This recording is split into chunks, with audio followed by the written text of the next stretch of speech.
Good evening. We will now call the Beaufort County Board of Education business meeting of May 2, 2023. Back in public session. We have just come out of executive session, and do we have any motions coming out of executive session, Vice Chair? Yes, Madam Chair. I move we approve the superintendent's recommendation for employment listed on the April 1st, 2023 to April 30th, 2023 personal ratification report. Second by Earl Campbell. Any discussion? Mr. Smith?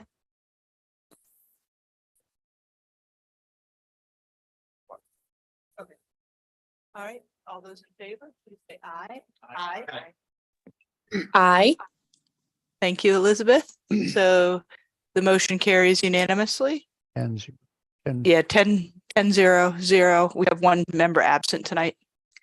Madam Chair, I move we accept the superintendent's recommendation for the monthly audit education homeschool report for May 2nd, 2023. Second by Colton Dallas. Any discussion? All in favor, please say aye. Aye. Aye. Aye. Thank you. That carries unanimously. Madam Chair, I move that the Board of Education approve the amendment number 33 for Riverview Charter School with Thompson Turner Construction for a guaranteed maximum price of $1,460,583. Mr. O'Campbell will second. Any discussion? Mr. Smith? Madam Chair, for the public as well as myself, can we tell us the public whether this was something that was on the bond referendum or not? Yes, sir. So this was bond referendum approved. Yes, sir. Thank you. All those in favor, please say aye. Aye. Aye. Aye. That carries unanimously. Madam Oh, Chair, I'm sorry. Before you go on. one abstention. Okay. 9-0-1. Madam Chair, I move that the Board of Education approve amendment number 34 for Pritchardville Elementary School Safety, Security, and Technology Infrastructure Scope with Thompson Turner Construction for the guaranteed maximum price of $2,956,368. Second. Thank you. Chloe Gordon. Any discussion? Same question, Madam Chair. Was this a referendum approved motion? Not motion, but yes, yeah. project. Excuse me, Yes, correct. and Thank yes, it was. you. Okay, thank you.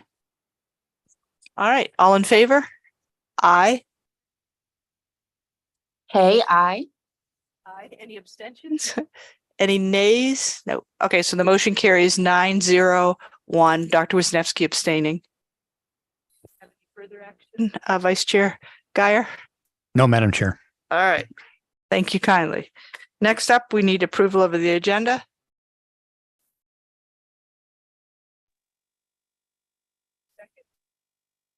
Okay. So motion to approve the agenda by Dr. Wisniewski, second by Ms. Gordon. I would like to ask that the two consent items, there are two sets of board meeting minutes, just be separated on the consent agenda. They don't have to go under business action, but be consented separately. All right. Any other discussion? Mr. Nay? In the academic chair or the academic brief, there is a presentation for the fine arts. I'd ask that be removed. The fine arts coordinator is not here, and it was already presented to the academic committee and doesn't need to be brought before the full board. Okay. The agenda is being amended in two ways. Instead of voting for the two meeting minutes together, they'd be done separately. And then also the fine arts presentation would be removed since the director is not here. Mr. Smith? So will we bring that back soon because fine arts is important, and I think there is some discussion about fine arts. So I don't have a problem not having that conversation tonight, but at some point this would be the time to have that conversation. So how would that be done? We can bring it set it for a future agenda item.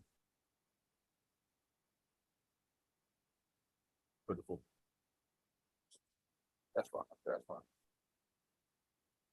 All right, all those in favor of the modified agenda as presented, please say aye. Aye. Hey, I. Thank you. All right, that passes unanimously. Next, we will stand for the Pledge of Allegiance.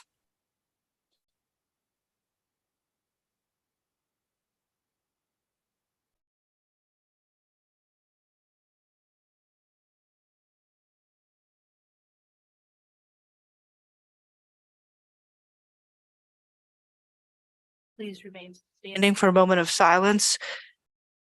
I would like to have the moment of silence dedicated to Secretary Angela Middleton, who is not able to join us tonight due to family matters.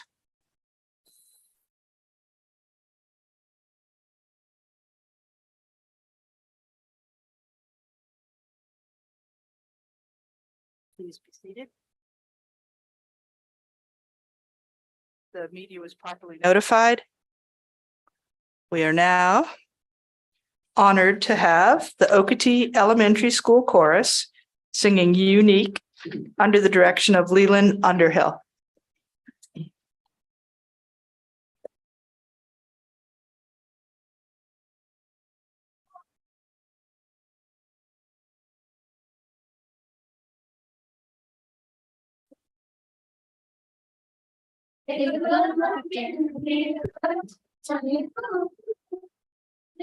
See,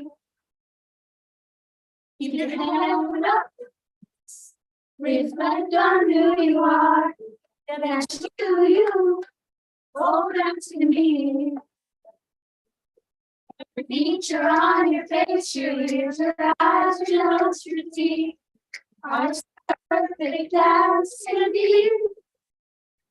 See, I'm great, I'm strong, I'm loved, I'm smart, and I'm unique.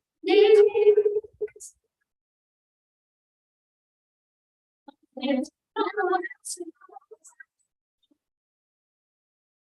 exactly like me. Speak a little bit louder. One's waiting on your voice. Be true to what you have to say. You know you got the power. Know that you can make the choice to do it your own way. Honest, you're the girl I you. Exactly, you are regardless.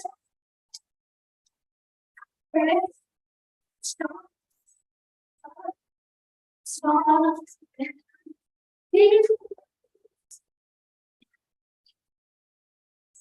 There's no one else in the whole wide world exactly like me.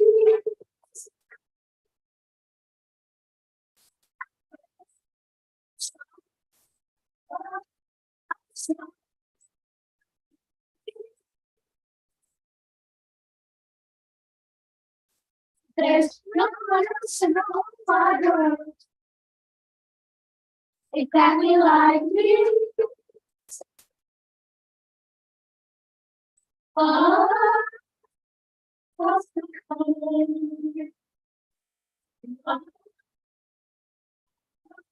Oh,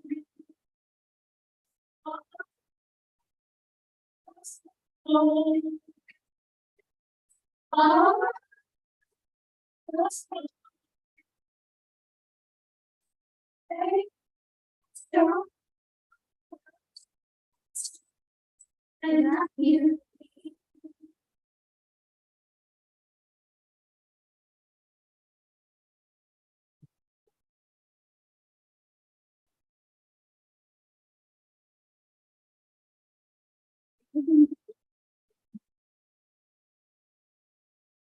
Bravo, y'all sound real good.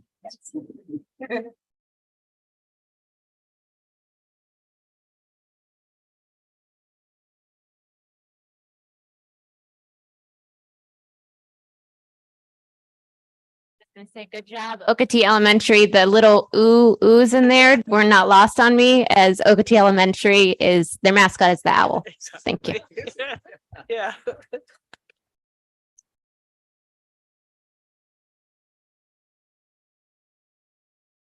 So next we have points of celebration. Dr. Rodriguez. Thank you, Dr. Watts. This evening, under points of celebration, we are going to recognize our character education students of the month for the month of March. But I also want to congratulate our students from Okatee Elementary for a beautiful job this evening and getting us started the right way. So.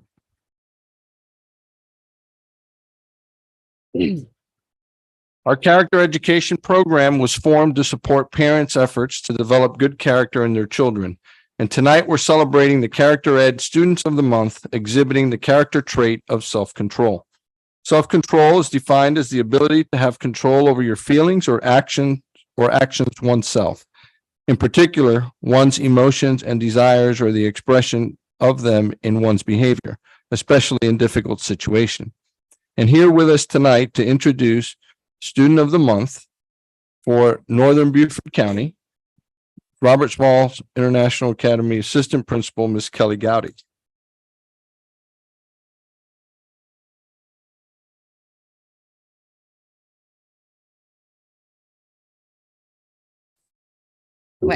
Sure. Good evening. I'm Assistant Principal Kelly Gowdy from Robert Smalls, and I have the honor tonight to introduce a fantastic student representing not only Robert Smalls, but also the Northern Schools for Character of the Month for Self-Control.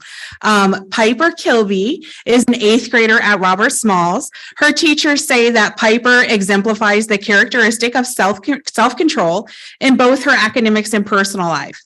This young woman has the innate skill to block out distractions around her in the classroom in order to perform at her highest level. She consistently remains on the principal honor roll and holds an impressive 3.98 GPA. It's not only the control to block out distractions to help her perform well, but also her self-control to always pursue a high level of work. She never gives in to the temptation to be mediocre or slack at any given time. She pushes herself to be an example and model student for her peers. Personally, Piper exhibits self-control in her personal life by the way she interacts with her friends and peers. She holds a modesty and respectful air when interacting with others. She takes the time to actively listen before giving a thoughtful response. She many times will keep her own emotions and reactions to herself in order to provide her friends a safe space to vent. Piper continues to represent all that is wonderful about students and young adults. She provides a glimpse at the future to come and the hope that there is in it.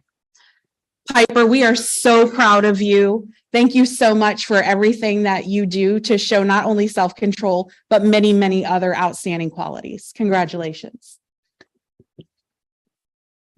Piper, can you join us up here? And family, if you're here as well, please.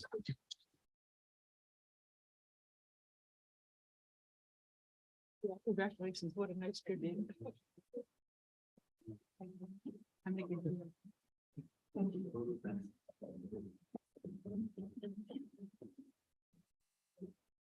Ready? 1, 2, 3. Perfect. Congratulations. Thank you.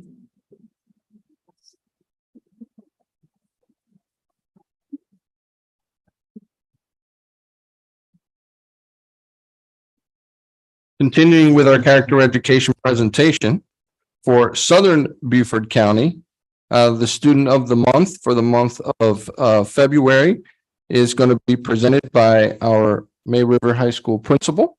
And I'll ask Hector Soriano Altamirano to join him up here as well.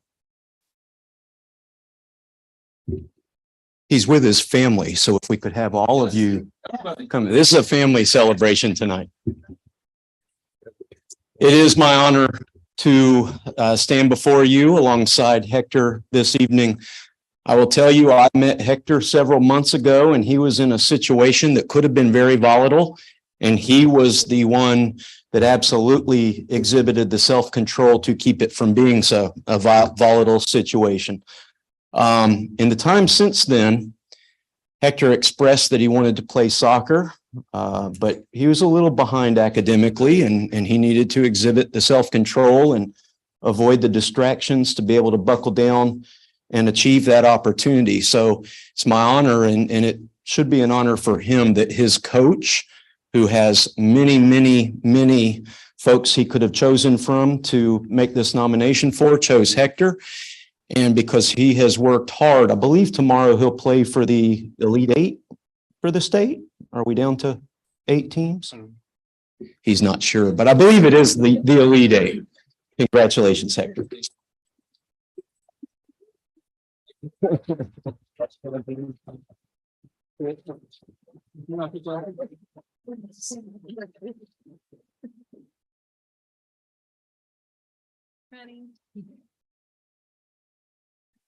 Congratulations.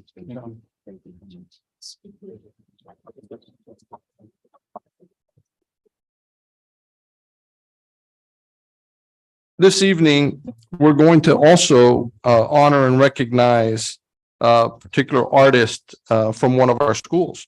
And so, as you all know, you have, the board members have in front of you the River of Words book, and there is a cover that is chosen from all of the submissions of artwork from our students for the River of Words. And so the River of Words is a collection of art and poetry by Beaufort County School District students. The complex ecology and peaceful beauty of the Port Royal Sound serves as the inspiration for this annual collection. Teachers and students take their learning beyond the classroom and become inspired by the environment. This year's book has over 200 works of art and poetry. Each year, one student's artwork is selected for the cover of the publication. And if you've recognized this book or you've seen it before, you know when you look at it every year that you think to yourself, not sure that we can outdo this one, right? But every year they find a way to outdo it, don't they? And so this year, Broad River Elementary student, 7th grader, Ethan Davati, captured the essence of the Low Country. So Ethan, will you join us up here? 5th year, I'm sorry, 5th grade. My fault.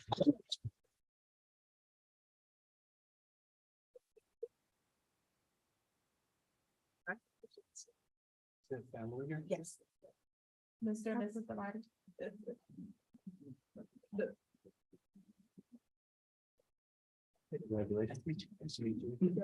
Congratulations. Thank you. You ready? 1, 2, 3. Thank you.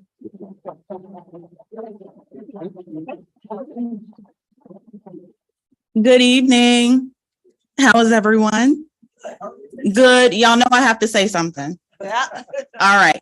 So I just want to say that we're so elated at Broad River Elementary to be back before you once again to celebrate one of the sensational starfish. Ethan Davati is a phenomenal student. I'm very sad that he's a 5th grader. He's been with us since pre-K. He has most wonderful parents who are here tonight that you just met. And I just whispered to my wonderful boss and he said, go ahead and share it. Just had to let everyone know that Broad River Elementary had the most students whose work has been submitted in that book you have. So thank you for allowing me to speak. And I'm very honored and proud to be the principal of Broad River Elementary. They make me look great. I have the best staff and students and parents in all of the land. Thank you. Congratulations, Constance. And I just to share, I got my book autographed by Ethan Davati. So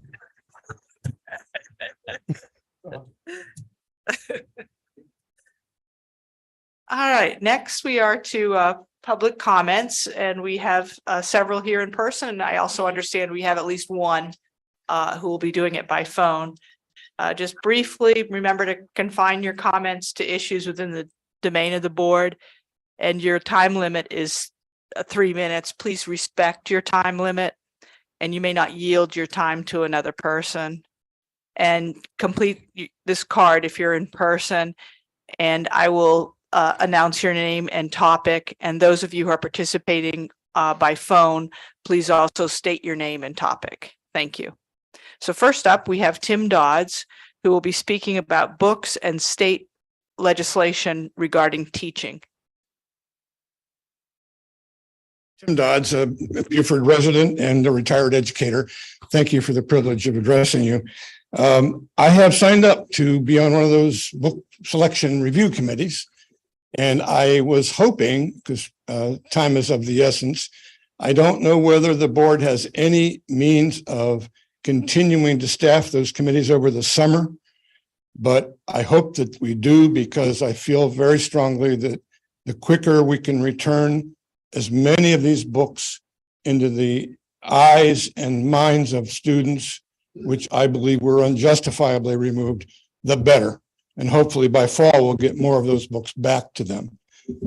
In a related note, I hope you're following the progress of the legislation euphemistically called by our legislature, the Transparency in Education Act, 3728, I think, out of the House. And it's not got a very favorable response from teachers. It sounds like it's extremely unfriendly to teachers, but it's probably through, after the governor signs it off, assuming that does in fact happen, it's probably headed your way for some form of implementation through and into board policy. I have one plea. I hope that you would always put your students, our students, and your teachers before anyone else and any other considerations as you look at trying to implement policies like this, which I think are going to frighten teachers away from this county and from this state. So I hope when you see it coming your way or anything like it, that your priority is to protect the rights of teachers above all else, because this thing looks very unfriendly. I'm not sure what else is happening, but right now our legislature seems to be singing to other tunes than what some of us in education would prefer. So we are with you in the effort to do what is right for your teachers and for your students. Thank you very much.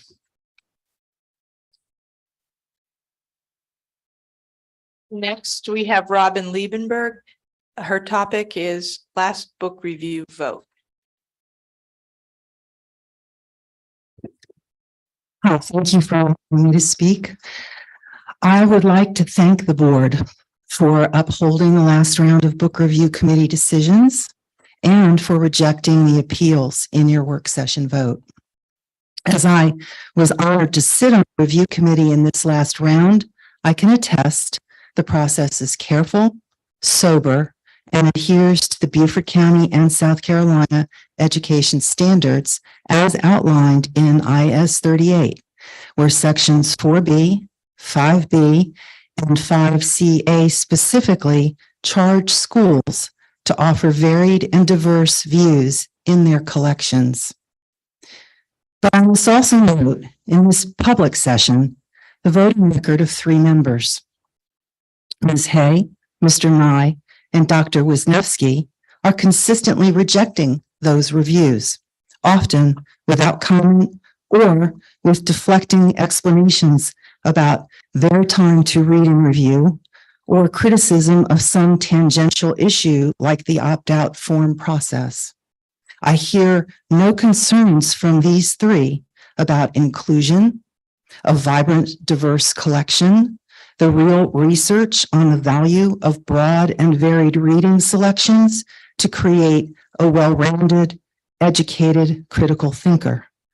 Like the very eloquent DALO students who don't get to be kids this year because adults messed up and took their books away. To Mr. Nye and Ms. Hay and Dr. Wisniewski, I ask, are you aware of the early March poll taken in Beaufort County on this topic? 82% in that poll say books should not have been removed. 86% say books should remain on shelves while being reviewed.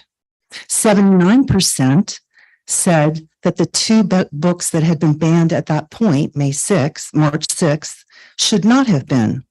85% do not see the $8,500 price tag as worth it. Are your votes speaking for those constituents, yourselves, or someone else? Even with a huge margin of error, these polls indicate you do not speak for your constituents.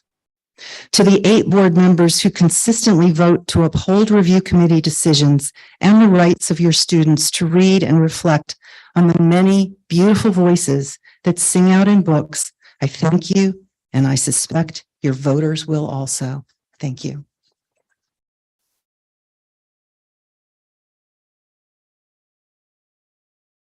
Next, we have Lori, and I'll let you say your last name when you come to the podium. I don't want to misspeak. Speak on book bans.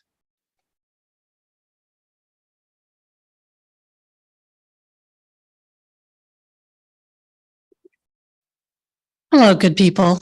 I'm the Reverend Lori Lobbin, and I serve the Unitarian Universalist Fellowship on Ladies Island. Tonight, though, I'm speaking as a private citizen, not for my congregation. I've been watching the progress of books going through the review process, and I've read some of the appeals to the committee recommendations, and they all focus just on language and specific activities in the books, not about the diversity, not about themes, not about what kids learn from them. The people writing the appeals think the books are glorifying bad activities. Well, let me tell you, my generation read some books that had bad activities and bad language too. Go ask Alice, all about drug abuse. S.E. Hinton's The Outsiders, about juvenile delinquents. No one believed that either of those books was glorifying the bad activities. However, sometimes a book can be life-saving. As a pastor, I hear about a lot of people's lives, and I'd like to tell you about one young person I knew in another place and time. Let's call them Chris. Chris engaged in self-harm from middle school on, cutting scars up and down their arms and legs.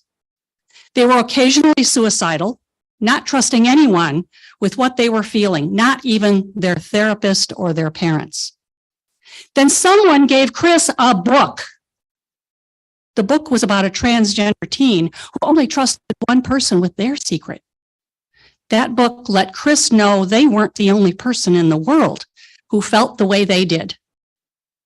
Chris read and reread that book many times, continuing to reread every now and then after they became an adult and transitioned to their true gender. I have no doubt that that book saved Chris's life. Let me say that again. That book saved Chris's life. I wonder who needs to read the now banned It Ends With Us by Colleen Hoover to know that it's possible to break the cycle of family violence. I wonder who needs to read Push or Almost Perfect or All Boys Aren't Blue to know they're not alone, to save their lives. I don't know, and neither do any of you. I just hope that every child gets the book they need when they need it to save their lives. I pray you hope that too. Thank you for your time.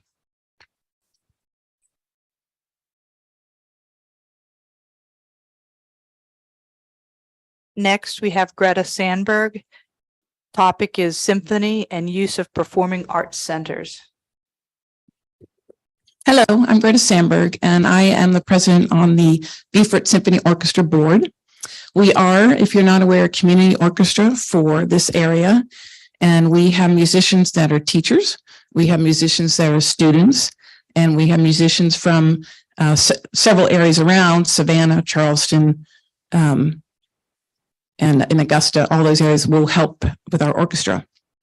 We do not have a venue. So we're always looking for the school or church somewhere for us to perform for our community in Beaufort.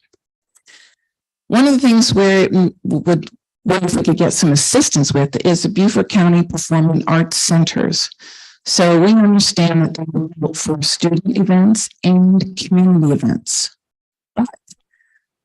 I'm wondering if you could help build some guidelines for the managers of those art centers to assist with community arts organizations like the orchestra, who have 4 performances a year. They're set in stone, right? We can schedule them out. We can commit to them for years. And then the rest of those schedules could work around ours. Unlike some events that just may be one-off events. So I need Saturday night here or Saturday night there. We, with the orchestra, have 50 musicians that I have to schedule with. I have to bring in solos. They need to plan. They need to schedule. We have to alert our community members, all of them what our schedule is, so they can plan. I can't do that if I can't get dates. And right now the process is I go to the school, I talk to either the principal or the person in charge of the center, and I can't get dates until August, late August. Well, our first concerts are typically October. I can't get ask a musician for a date until I get confirmed places. So I'm hoping we can look at making some guidelines together for the community side of arts that can use these facilities that were designed for both students and the community. Thank you for your time. Next is Margaret Simmons. Topic is Thank You, Student Achievement.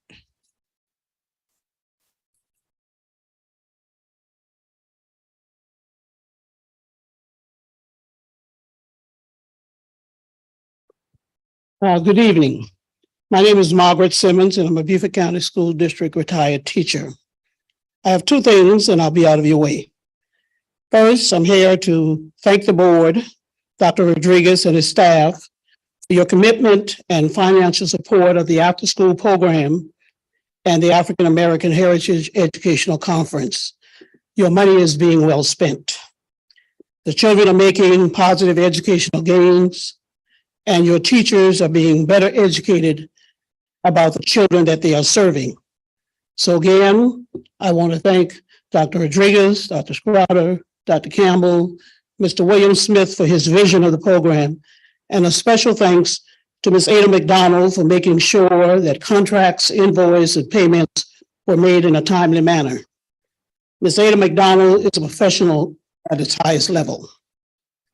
Finally, I'd like to solicit your support in taking a look at making some changes, some shakeups, whatever you want to call them, in your buildings as it relates to administration and quality of teachers. In education, people are there for a reason and a season. When the reason has been fulfilled and the season has passed, it is time for change. After reviewing the school report card for the past 5 to 7 years and seeing minimal to no academic growth, I ask that you consider making some changes at St. Helena Elementary School. Thank you so much for your time.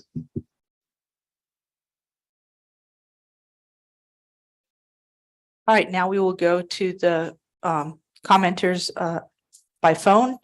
And Robin, can you remind them to state their name and topic, please?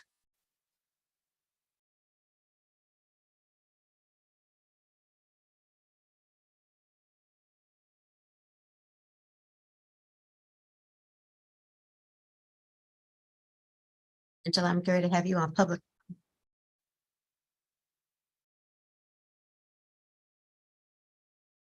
You ready? Go ahead. Good evening. My name is Angela Rosillo. I wanted to bring something to the board's attention. I have filled out 2 forms provided by the Board of Education and sent them into my daughter's school. I sent in the library book form to May River and the survey opt-out form to River Ridge. Not only did I send in the forms, I confirmed their receipt. Both were ignored. My oldest daughter was still able to take out a book with very explicit sexual content, and my twins were still given the survey. I'd like to know how the board plans on adjusting this overlist form. Thank you. Thank you. That concludes the first public comments, and I want to thank the commenters for being respectful of the time limits. Next on our agenda is the Citizens-Led Oversight Committee update. This committee is overseeing the 2019 referendum projects for the school district. And tonight we have their chairman, Ted Barber, reporting.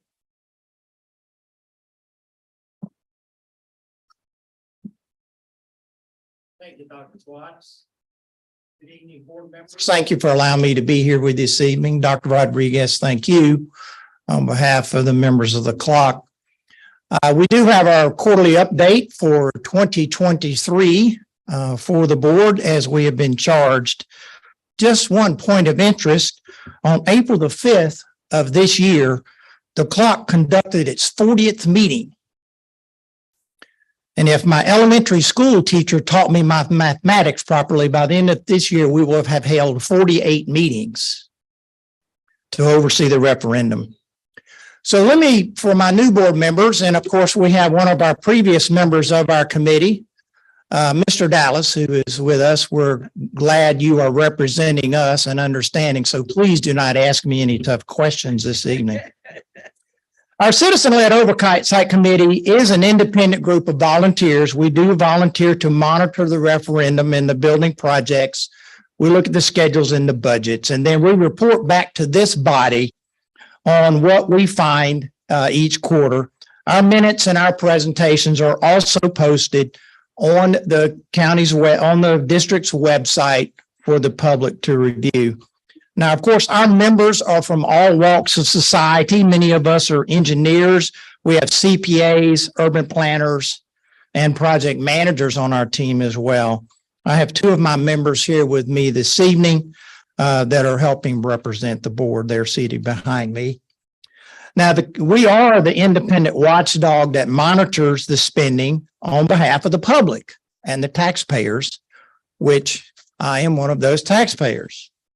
So let me go over the mission so everyone is clear of what our role is as the Citizen-Led Oversight Committee.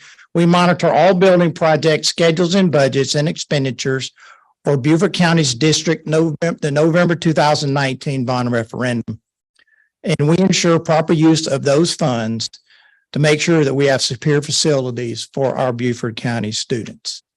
So let me give an update of where we are, and I follow the same format I've done for these quarterly reports. I'll talk about our large scope projects which consume the largest parts of the referendum. Our first report out is on Battery Creek High School. I'm pleased to say that that project is under budget and on schedule. Its original funding to this point in time is $56,075,000.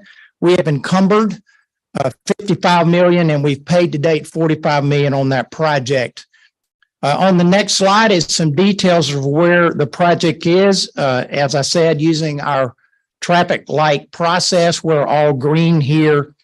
Several things are going on with classrooms, the media center, and support spaces. The building E is 85% in demo phase, and phase one will begin the week of April the 3rd. Also, some on Battery Creek, we have building F, which is the new art suite and band room, is about 50% complete. The main gym, the floor has been refinished. The auxiliary gym, which includes the locker rooms, training rooms, etc., that's going through mechanical punch list items. The CTE, the culinary kitchen, and the welding shop, which is I find very fascinating, is going well and is scheduled to be completed in August of this year. Site athletics, much of that has been completed and going according to schedule. So Battery Creek is in good stead at this point in time. Let's talk about Robert Smalls. We had representation this evening from Robert Smalls. This is the replacement school for the current school that's in use today. Funding for the school is $68,903,000. We've encumbered to date $67 million, and we've paid $40 million to date towards that new school. Now, just some details. One of the items that was holding us up on the schedule for Robert Smalls was the electrical switch gear. For those in the medical field, the electrical switch gear to a building is the heart of the building. If you don't have a switch gear, you have no power. Dominion was able to deliver that. It is on site. Therefore, we're breathing a sigh of relief for that key piece of equipment. Area A, the gym, is moving forward with brick and HVAC installation. Area B, the two-story classroom, all the overhead electrical is going through completion. Rough end is going is well on other items around mechanical and electrical, and the classroom painting is about 60% complete.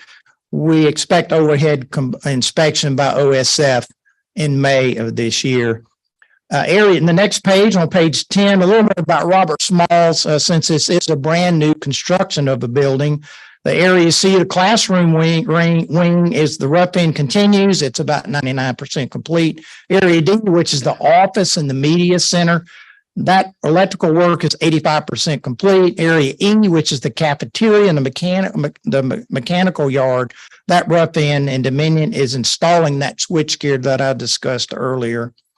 Now, we're also having to coordinate site utilities with Beaufort Jasper Water Authority due to a water sewer line extension that has to go through the property, but that's being coordinated right now. All righty, let's talk about our next big project, which is Hilton Head Island Middle School. That middle school has overhead mechanical, electrical, plumbing work is going on at that school. It's doing rather well. As you can see, everything is green at Hilton Head Island Middle School. Let's move on and talk about Hilton Head High School itself. Now, you know, there was a lot of work going on at Hilton Head High School with the athletic area, but one of the things that now is under study is the final master plan for that school. And that master plan concept was selected on March the 10th. Schematic designs are in phase 1 for that renovation of that school. Design documents for phase 1 will commence on April 17th. And a bird's eye rendering of the actual, what the new school renovation will look like, will be presented to the district on April the 28th. So this is what we call a pre-construction work for that school, which will occur hopefully with the next bond referendum. Let's talk about Bluffton High School. Bluffton High School is green as well. The field house and wrestling room is having the brickwork completed. All the mechanical and electrical is going well. We're looking forward to the OSF overhead inspection, and the fire alarm system is almost complete. All righty, those are all of our large projects. Around the rest of the district, we classify these as medium and small scope projects. They deal with infrastructure items such as safety, security, technology, playgrounds, and some athletic scopes. There are 89 individual projects underway. There's the breakdown of where they are in the process, with the one in planning phase. 25 of those are in construction and 32 have been completed. We give the status on that as green on all of those other projects across all of the schools in the district. Of course, we are still dealing with supply issues coming out of COVID, and the PM, the project managers, are managing those issues very closely. Let's move on to talk about where we are with closeouts. We monitor all of the projects through their closeout phases. You can see we have some of those still in yellow, and if you read the actual detail that we track, many of these things have to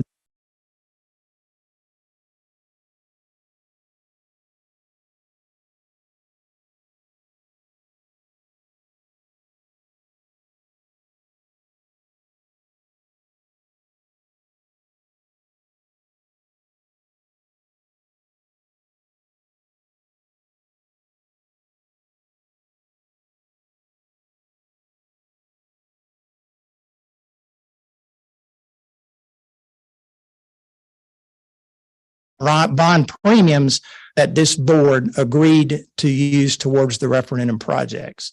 Now, the dollars spent and encumbered do not exceed the budgeted project totals. The dollars spent per project do not exceed the estimated project percent complete. So we haven't paid ahead. Material and construction costs, as I said earlier, continue to be a challenge around cost control, and the district and the project management team is doing a good job of monitoring that. So high level, where are we on the bond referendum?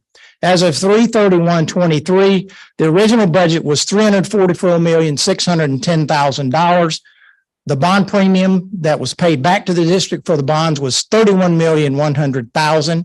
We have paid and committed through the end of March, $335,816,000.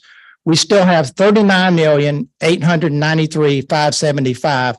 Well, not as of tonight, because you voted to spend about $4 million this evening. So that number is about 35 and change roughly now. We've had some contingency returned, about 28,000. We've used about 11, but our remaining contingency is $8.8 million and running. So with that, that is the clock's first quarter report for 2023. I will entertain any questions. I cannot guarantee that I will be able to answer them, but I will entertain them. First of all, I would just like to say thank you for another great presentation and thank you to all your committee members. And please introduce the two that are with you tonight. So everyone in the room will know who they are. And also for the people that are online will also know who they are. I'm going to have them introduce themselves. Ray, I'll start with you. Good evening, everyone. My name is Ray Warco, and I am chair of the Finance Committee of the Clock. And Ray is our CPA, so he helps with the numbers.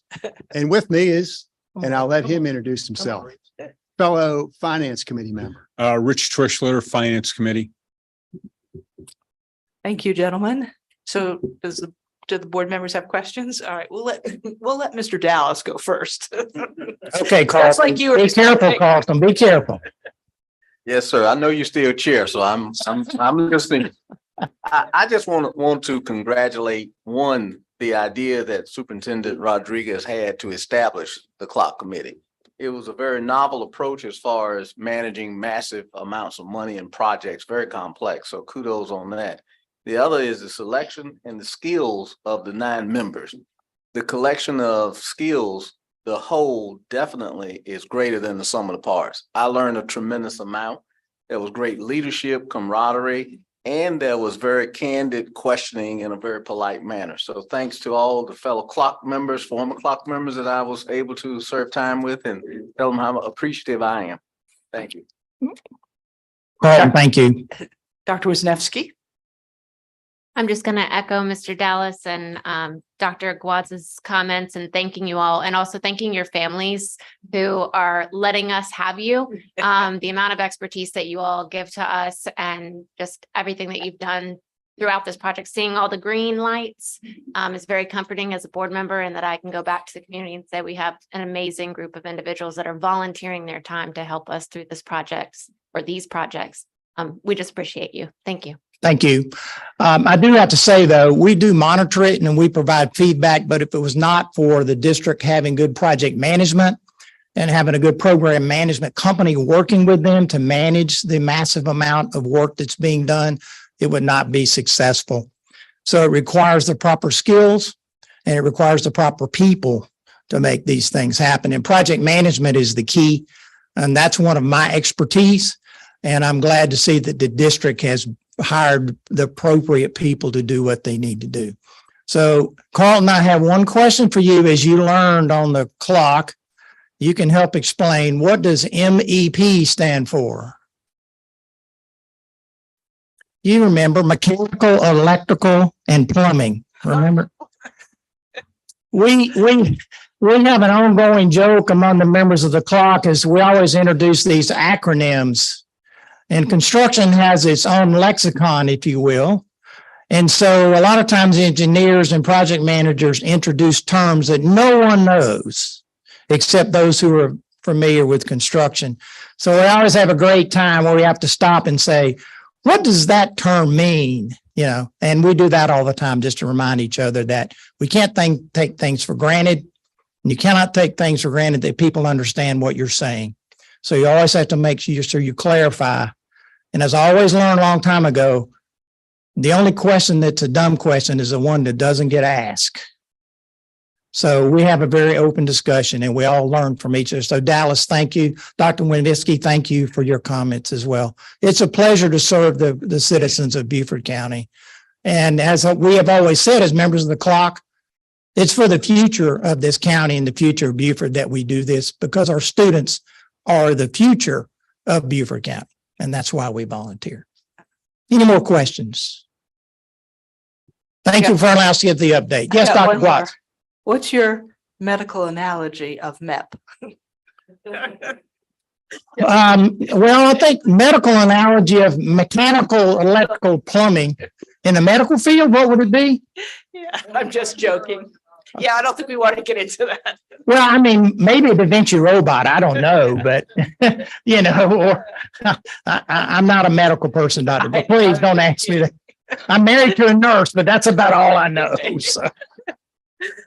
Thank you. All right. Thank you. Again, we will have our next meeting on the 10th of May. We meet always the second Wednesday of every month. Any of the board members, you are more than welcome to attend our meetings. You're welcome to be there and participate and ask questions and be involved. And we welcome you anytime. So thank you.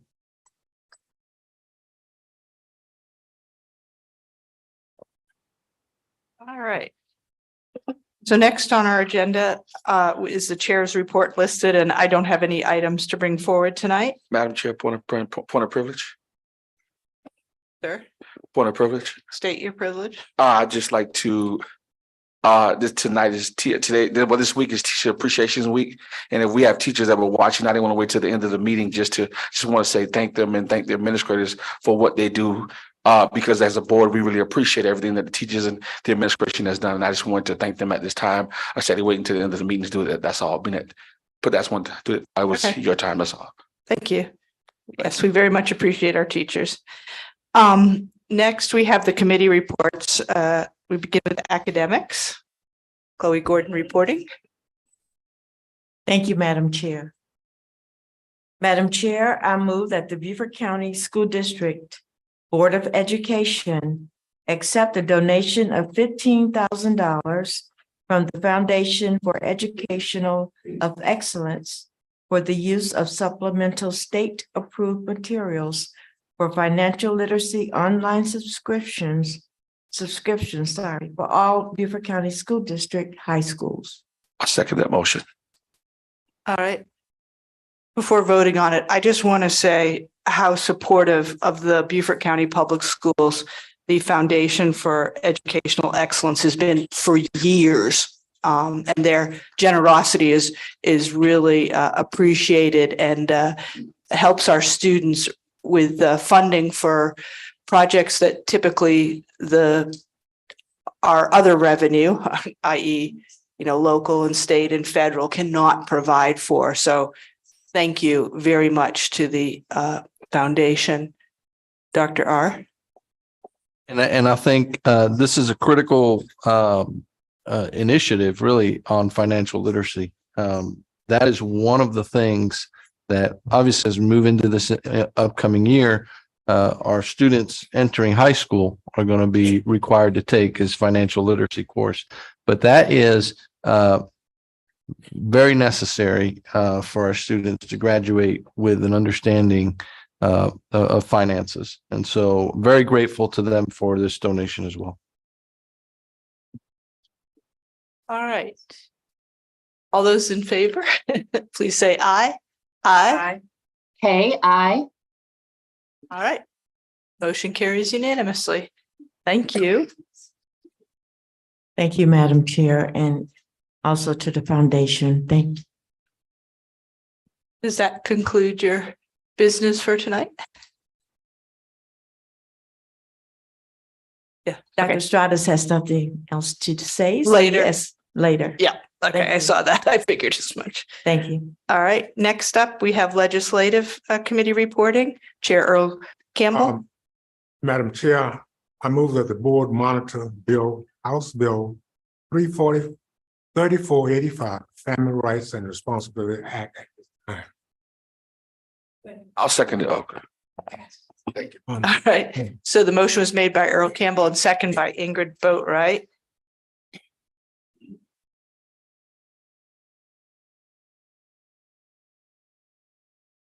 Any discussion? I'm just looking at the document.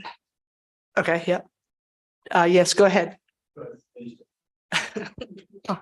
Yeah, this is a bill, and I have to say, I appreciate the sentiment behind this bill, which is about parental consent and healthcare. The concern is when the way the bill is worded, they need to be a little more clear on creating legal jeopardy for districts in terms of healthcare services. I think that there is a lot of, this is one of those things, I call this dilemma solved sort of approach. You know, they just sort of whacked it with the big thing, and it could potentially cause more problems down the line. So I think the legislature needs to really look and make sure, because informed consent in healthcare is a huge deal. I'm very pro informed consent, but they have to be clear on these guidelines before we can really, in my opinion, get behind it. Mr. Nay? Asking the stupid knuckle dragger question, what does it mean for us to monitor it? I mean, do we not pay a lobbyist to monitor this for us? So what are we moving towards if we're supposed to monitor it? Go ahead, Earl. The reason to monitor is because what Ms. Boatwright just said, they haven't explained exactly what they mean. Like several other bills, we'll monitor and they give us a good definition of what they're really talking about. Ingrid? And I think for further clarification, we have a legislative agenda slate. Right. And we've already approved or been in support or been opposed to the various bills coming out. This one was initially approved on the premise. I raised the concern, we had a vote, because I think that we need to say it's sort of a conditional thing, that the legislature needs to provide more clarity into exactly what they're saying. So we changed that status from in support of to monitoring it. Like, let's see where this goes. And that's why this particular bill is coming up from this committee, because it was a change from our original platform. Yes, Dr. Wisniewski. Thank you, Madam Chair. I serve on the legislative committee, but I wasn't available for this particular meeting because we did it kind of last minute. We had to make sure the lobbyist was available, but I did send in some notes based on what I recalled our former conversations being. And Ms. Boatwright is correct in that there was concerns about school nurses and their ability to do their jobs effectively. And so I guess my question is procedural, and then I know that this one is in regard to one specific bill, but I don't know the outcome from the meeting of, did we conclusively decide if we were supporting the other ones that are on the draft? Yes, I don't see them on, I don't see it written on the draft. we supported all the recommendation. I think it's under each of them. It says like whether, well, for example, the first one, support is closure on Veterans Day, but I noticed some are empty. And Yeah, that's just what I was going to ask about get after we did this vote. Yes, ma'am. Okay. That was kind of, and I had filled it in on the email that I sent, and I think it was in the board docs. I don't think our board docs. Not in today. Okay, so I wasn't sure if we were going to be voting priorities today or not. Or not. Okay. But the full board. So let's vote on this a motion and then have a discussion about that. Okay. Okay. So Robin, do you have it up there? Yeah. All right. So all in favor of the motion to monitor Bill HB 3485? Aye. Aye. Okay, aye. Okay, so that carries unanimously. So that was what Dr. Wisniewski just raised, is exactly my question. Because some of these are not filled in. So it's real, I mean, under on our printed agenda for the public for compliance with FOIA, we just have this bill listed, not the other things listed to approve the entire 2023 legislative priorities.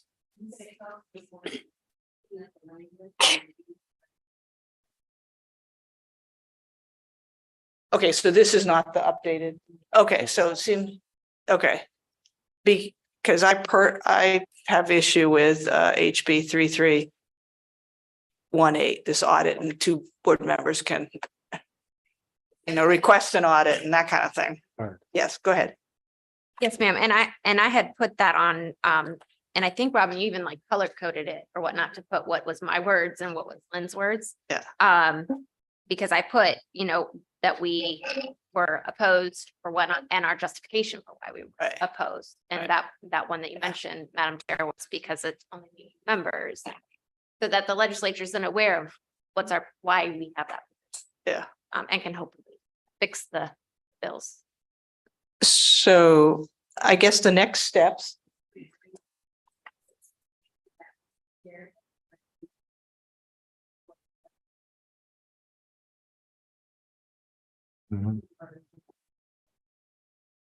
Okay, so do you, Robin, want to email her tomorrow and just, follow up on that? All right.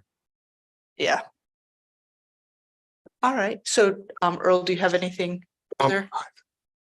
Yeah, there's some other legislation that I have some issue with, and the one of them that the legislature is talking about, cutting from 73 school district to 40 some.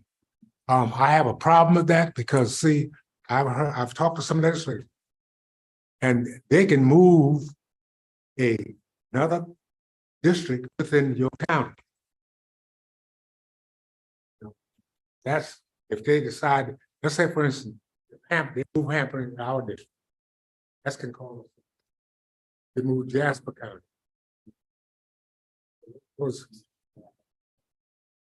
Yeah, my understanding of that too is that they want, counties that currently have multiple school districts within them to consolidate and be one. Actually, today, the South Carolina School Boards Association, their legislative update has good summaries about exactly this issue. So, yeah.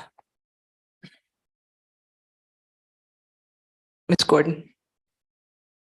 Thank you, Madam Chair. We also asked Ms. Lynn if she would check into what we're hearing, that they are talking about discontinuing African American studies in South Carolina. So Ms. Lynn was going to get back with us as well about that, which is probably why this is not complete, because there's some areas that she's looking at. So just want to make the board aware. Because no one else has, heard this, but we were told that that is definitely in the pipeline. Thank you. Yes, Mr. Smith? Well, yeah, and also they were still talking about they had they were when last time I was there, they were also talking about the how we give out a stipend at the beginning and in the middle of the year to our staff.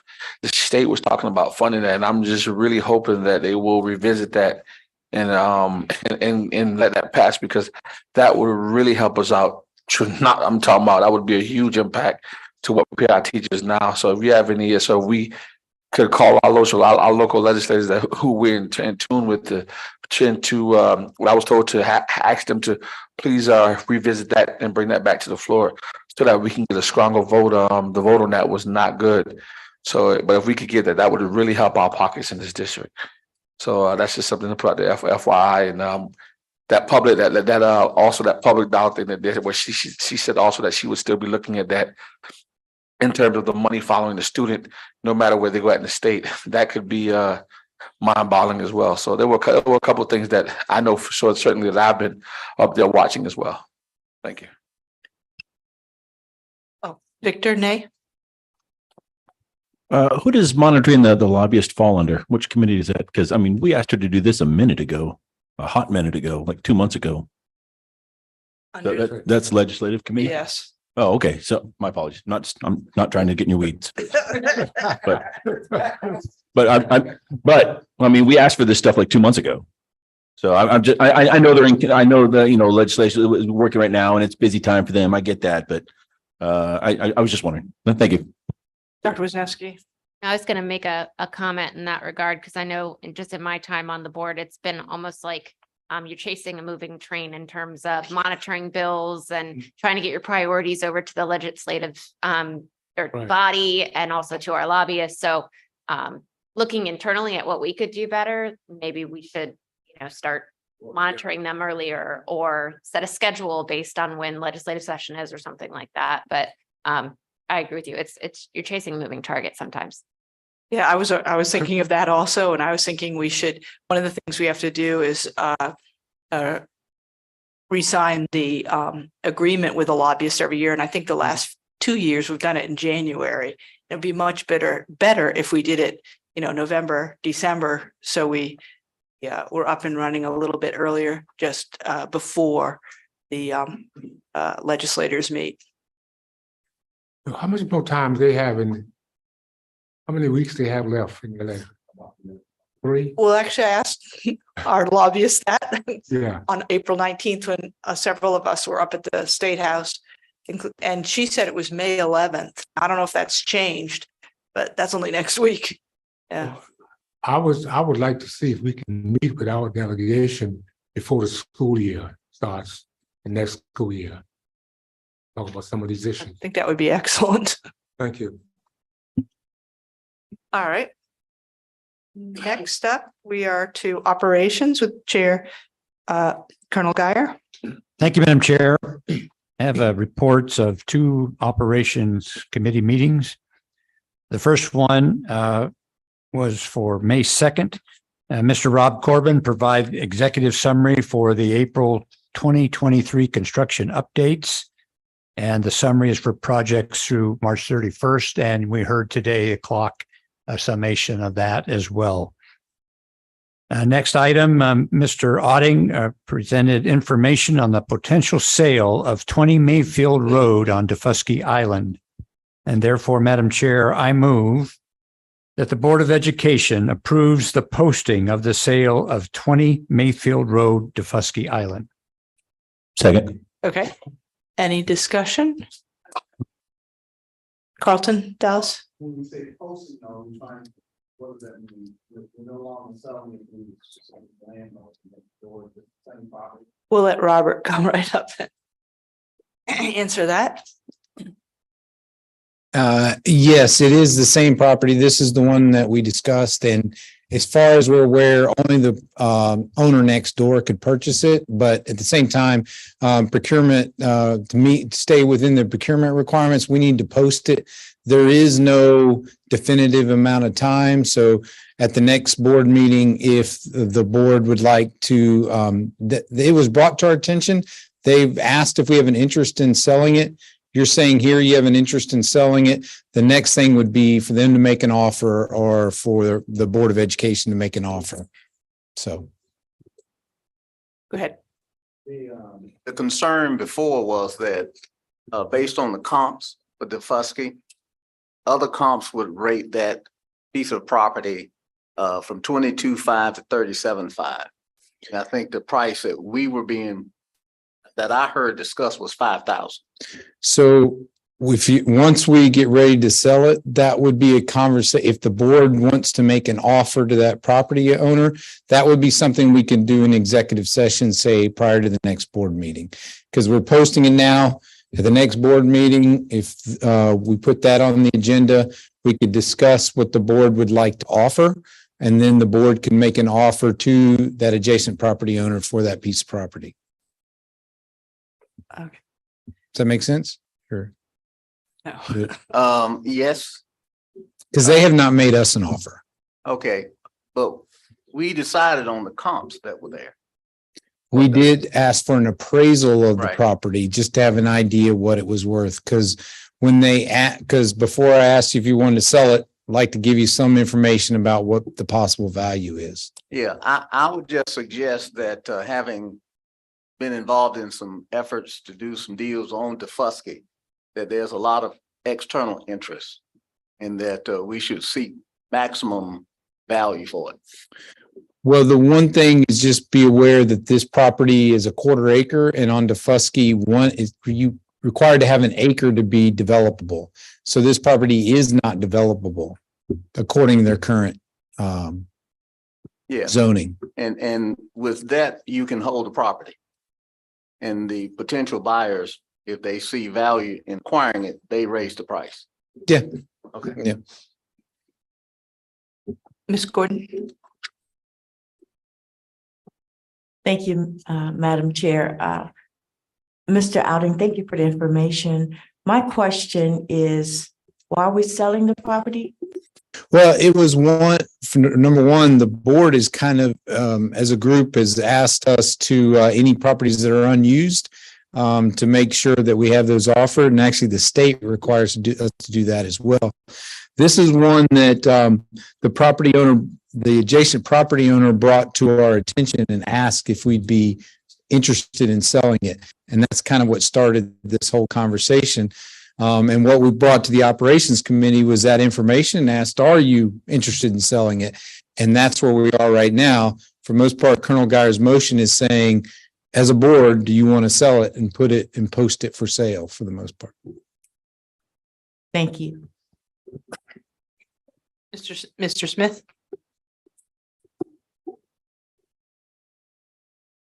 What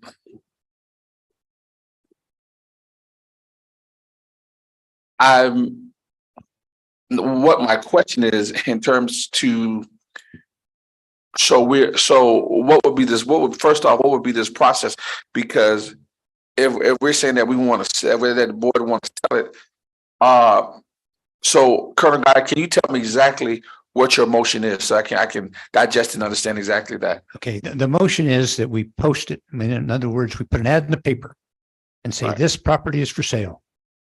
And we see what kind of response we get. Hopefully the owner who has contacted us will give us a response and give us a price. And then we will take that and make a decision on whether we will accept that price or we'll negotiate a higher price. It's just the process will really start with posting this property for sale. So we're saying that, right? So that's why I just want to make sure we have clarity. So we have not said publicly, or we hadn't said that we want to sell this property yet. Not until this motion. And once this motion is passed, then we will do that. So then my question and concern is, will this moving forward, will this be the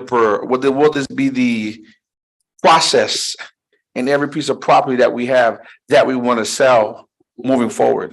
Will this be the standard practice? So to answer that question, the answer is yes, for any property we purchased prior to 1952. Any property purchased after 1952, there's a set of guidelines that the state has set that we have to follow for the sale of that property.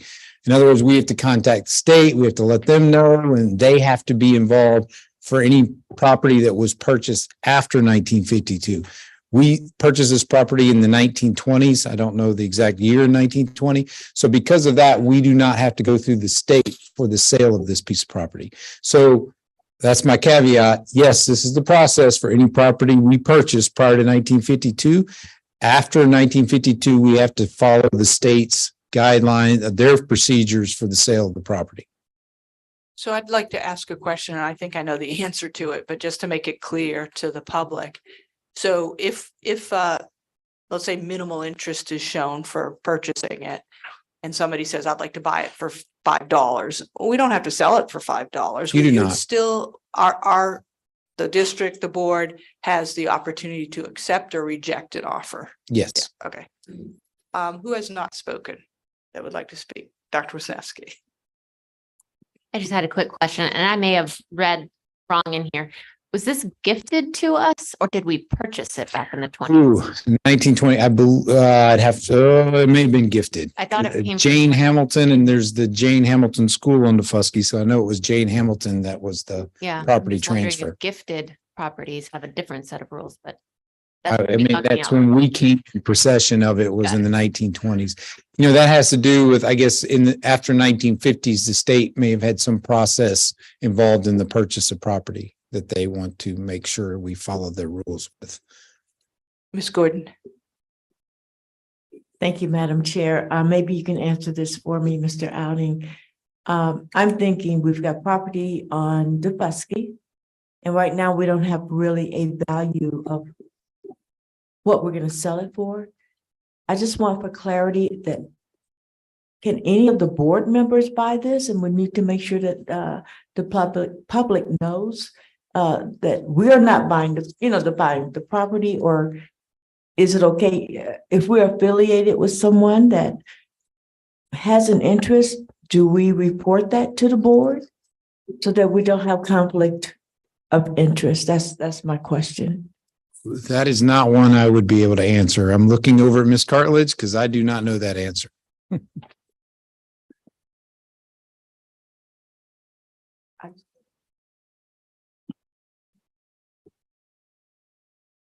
So to answer your question, yes, ma'am, the State Ethics Act provides that no board member or public official can use their position for an economic benefit, either directly or indirectly, for their family or someone, their family, immediate family who they're affiliated with. So if you're in your position, if you have an affiliation with somebody who is interested in purchasing the property, then you would recuse yourself. You would not take any vote. You would not participate in any discussions because you wouldn't use your position for any personal gain, indirect or direct. Does that help? Oh, a lot, because I just don't want us to know something that our public doesn't know or understand, that we do not gain from this as public officials. So thank you. That bothered me. Yes, and we're going to comply with the proviso because we have to post, as Mr. Rotting said, all of our surplus property. It has to be posted on our website to show that it's available for purchase because we haven't been using it. So thank you. Thank you. All right, I think we're ready to vote. The motion that's displayed, Ms. Vote, right? It's that we approve the posting of the sale of 20 Maryfield Road. So all those in favor, please say aye. Aye. Hey, aye. And any opposed? And any abstentions? Okay. I don't know how I feel about it, so I'm gonna stay. Okay, thank you. So the motion carries 9-0-1 with Mr. Smith abstaining. Mr. Rotting and Miss Brandy Major presented OE 8.6 Maintenance and Cleaning Report. They gave us a list of the work order summary and summary by craft. They gave us work order statistics, total number of work orders per year, total number of work hours per worker per year. And they also gave us results of a maintenance survey. The time covered on the survey from the customers, which are the schools and district office. The time period was covered from March 19th to March 23rd. And in all areas, the survey covered the responsiveness improved from last year. That was on responsiveness. On quality of service, in the time frame covered from March 2019 to March 2023, in all areas that the survey covered, the quality of service improved from last year. They then went on to custodial survey, the customer service responsiveness for the period from February 21st to August 21st and September 22nd to March 23rd. There was a decline in all areas of custodial survey since September of 2022. The committee determined that a special called executive session for the operations committee was needed to discuss the concerns the committee members had concerning the contracts of both custodial and maintenance group. So we had a long discussion.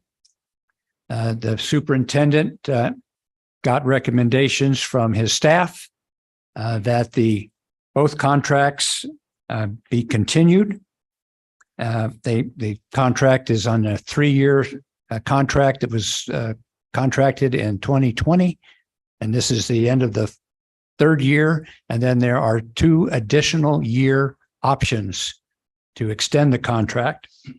That Dr. Rodriguez made the decision that he will extend the maintenance contract for 1 year and will extend the custodial contract for 8 months. That 8-month period is a probationary period where they must show and demonstrate that they will increase customer satisfaction and effectiveness in that period. If they don't, then other actions will be taken against that company. Ms. Tanya Crosby presented a cost analysis of a request that the Operations Committee made in January, that there be actually it was made in November of last year, for a cost benefit analysis of having the custodial contract be brought into the district. In other words, there would not be a contract, but all the custodians would work directly for the district. And her data showed that there would be an increase from the current contract of 59% projected in 2023, 52% for 2024, and 68% projected for 2025 if the services were brought in-house. So a considerable increase in the cost of the custodial services if they were brought in-house. Are there any questions or comments from the board concerning this part of the presentation from the Operations Committee? Dr. Wisniewski. Thank you, Madam Chair. I'm concerned when I look at the schools in my district in particular, there is very high work order summaries by when you look at the craft breakdown for heating, ventilation, and air conditioning. And it seems to be centralized when I look across all of the schools, predominantly to the Bluffton schools. And I'm just wondering if there is a reason for that, or are those, I mean, I'm a bit puzzled because I look at May River High School, who's one of our newer facilities, as well as River Ridge, and there's significant work orders for HVAC. So that was discussed in committee, and the May River High School in particular is something that caught our eye as well. And so Ms. Majors looked into that, and the issue at May River High School had to do with servicing kitchen equipment that they were having trouble with. And it is part of the HVAC group that investigates kitchen equipment, especially anything that has to do with cooling and freezing and things of that nature.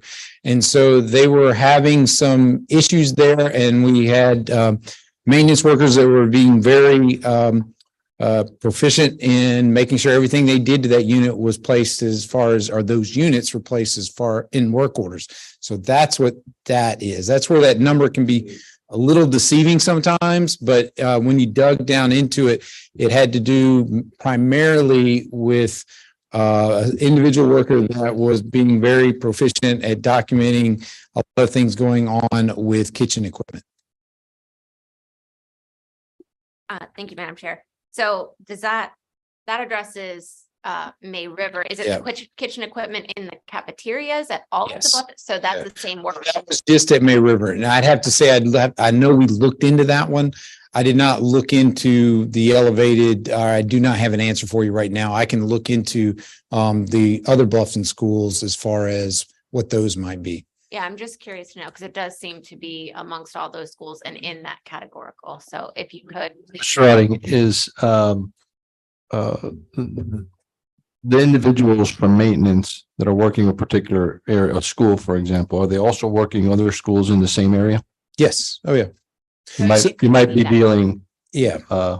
with that as a possibility, but we need to look into that so we can sort that out. Yeah, there's an HVAC crew. Let's just say if you're looking at a high number of HVAC, there's a group south of Broad and there's a group north of Broad.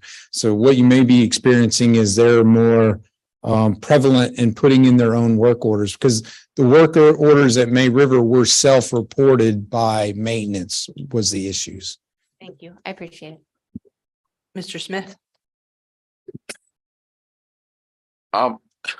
Correct.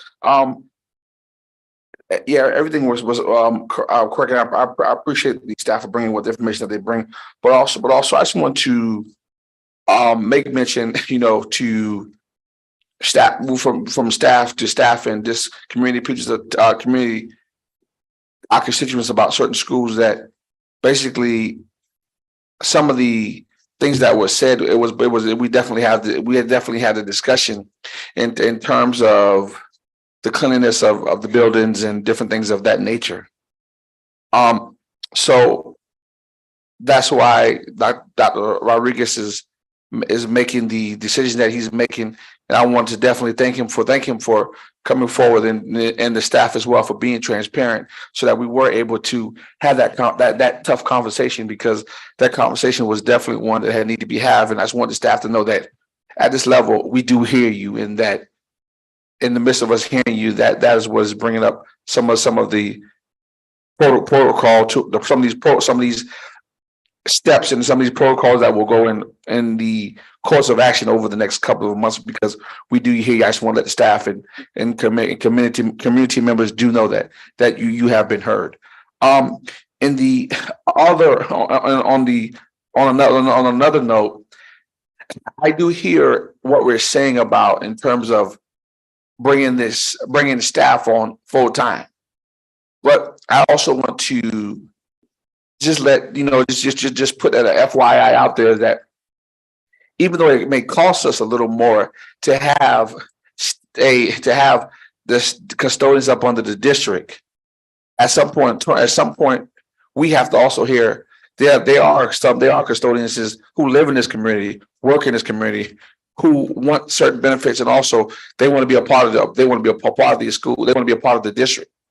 So I think that at some point in time, that conversation is something that have to be had and go more in depth, because the same way we're going out and we're asking them for this bond referendum. If we go out and we do ask for a bond referendum, let's be mindful and remember that the same people who we're telling no on one hand are the same people who we're asking on another hand to give us money or to accept what we're doing for the kids of this district.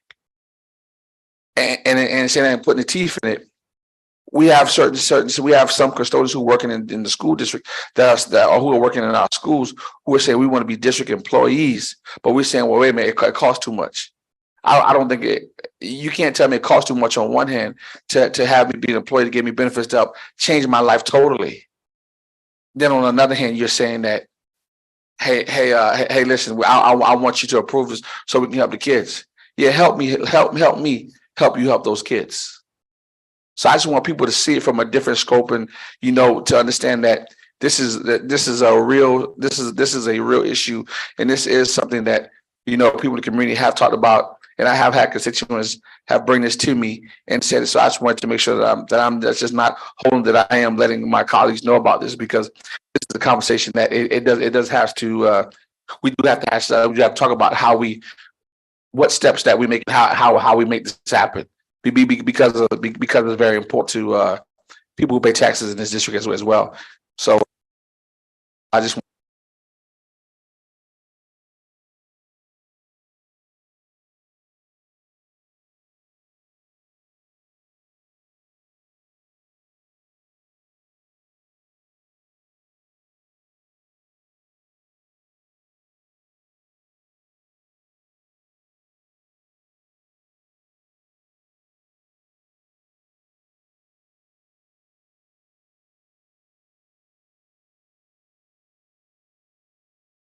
Dr. Candace Bruder and Miss Wendy Cartledge presented the FOIA first quarter report to the Operations Committee.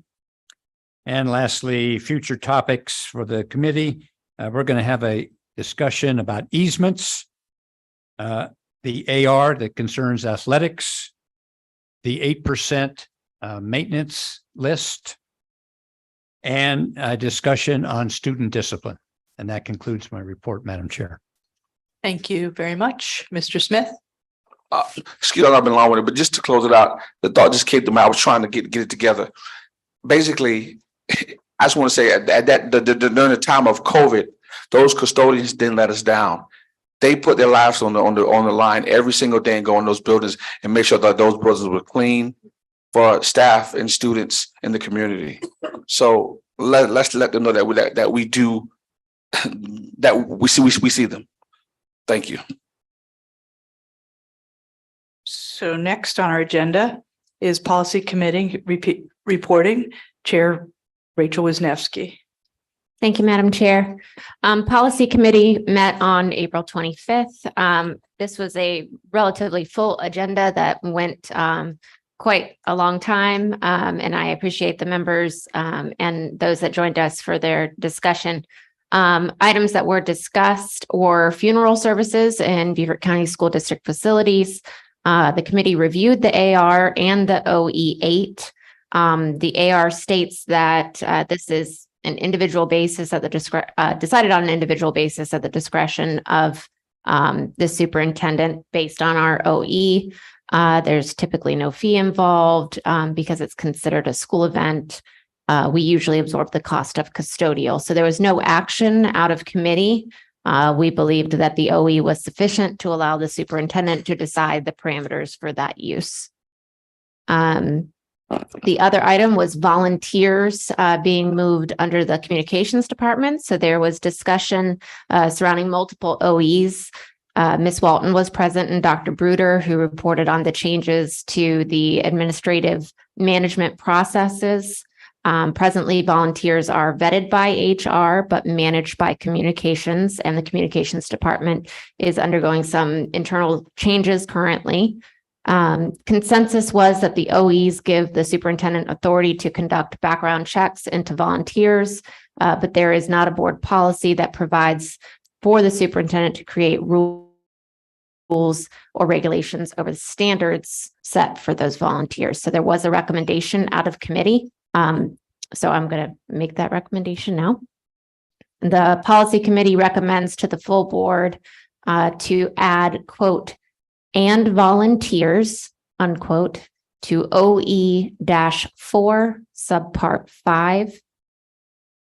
And if I can get a second for that. Thank you.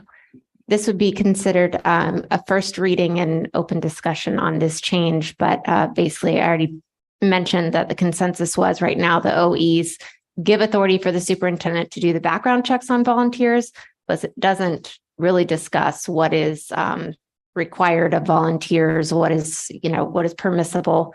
And it was mentioned that this was brought up because there had been volunteers in the past that maybe wore something that could have been controversial, I believe.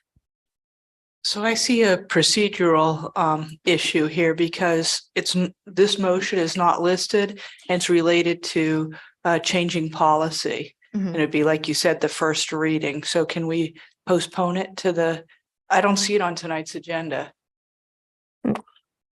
What? Yeah. Is it required for it to be on the agenda if there's a motion or recommendation out of committee? No, but we have the other ones listed. If we had maybe none listed, that's what I was thinking. It wouldn't matter. But we have others listed. And so if we have some listed and not others, and usually with policy, that's important to for the public to be aware that we're discussing policy, even though it's the first reading. Understood. Yeah. For procedure then, for the rest of my report, what I will do is, because I think there is one other as well that is similar that's not on here. So I had 3 recommendations coming out of committee.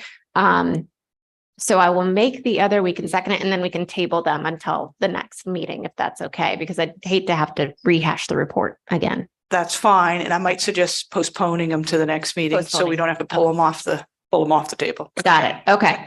So then I move that we postpone this recommendation until the next meeting.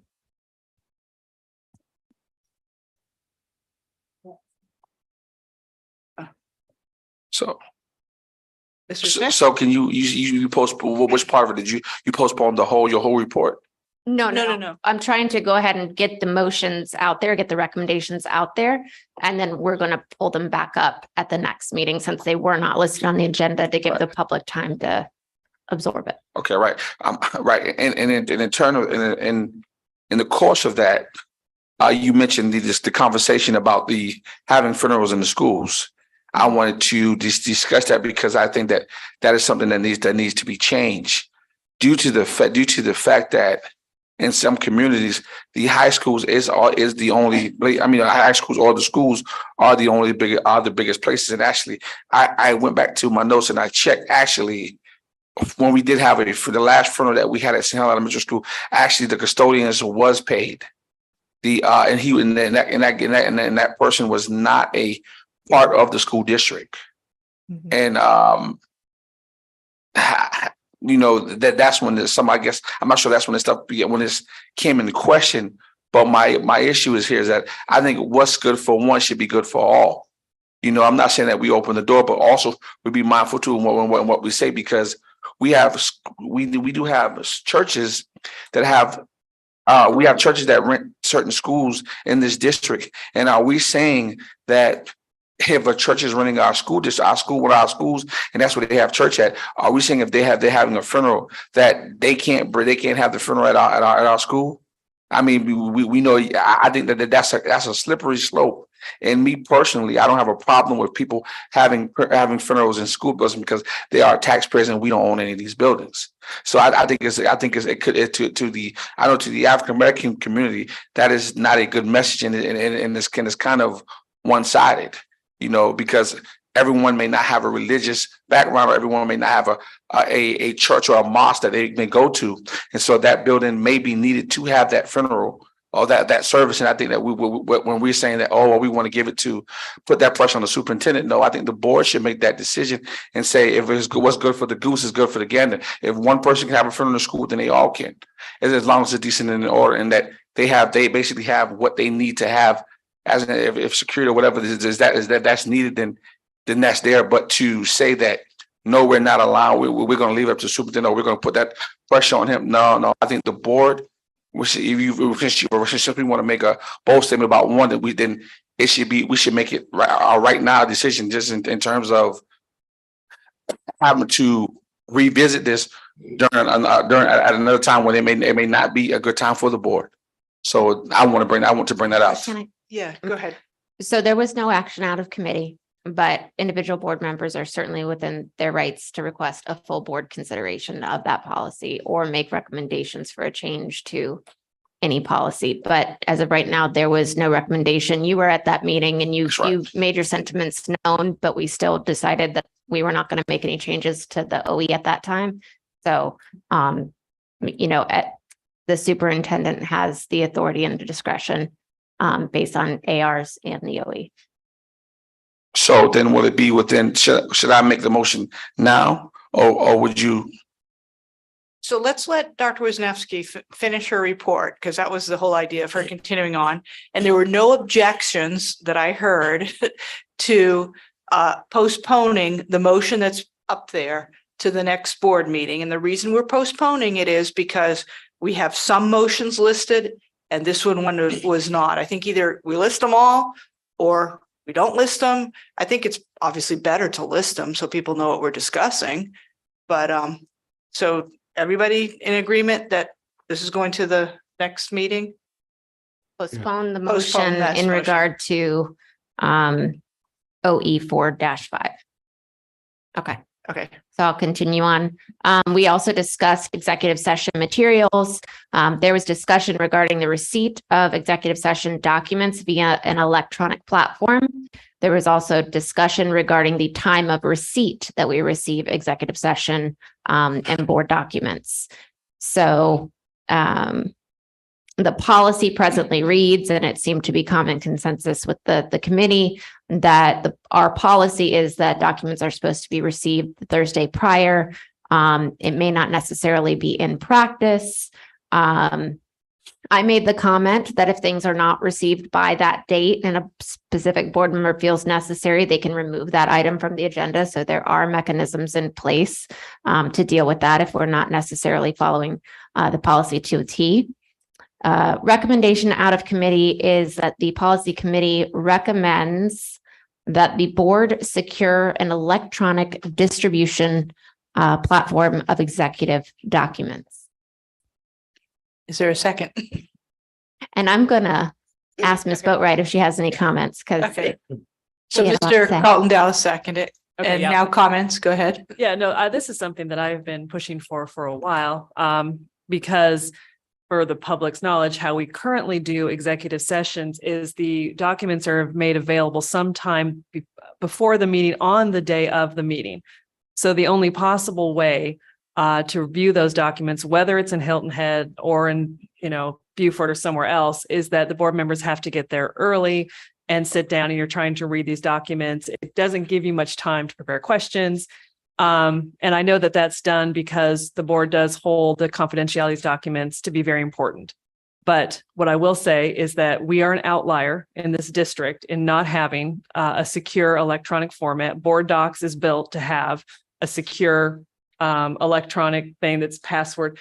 In 2023, we can have password encryption, we can have email encryption, we can have watermarking, we can have auditable trails of the documents. We actually can provide more security electronically than we could in paper. The only thing that doing it basically right before the meeting starts is that it doesn't give anyone any time to leak that information. But I think we have to balance our desire to keep the confidentiality of those documents and the trust we have in our fellow board members not to leak those documents with what is practically applicable going forward bravely into the new millennium here in terms of how most people expect it to work.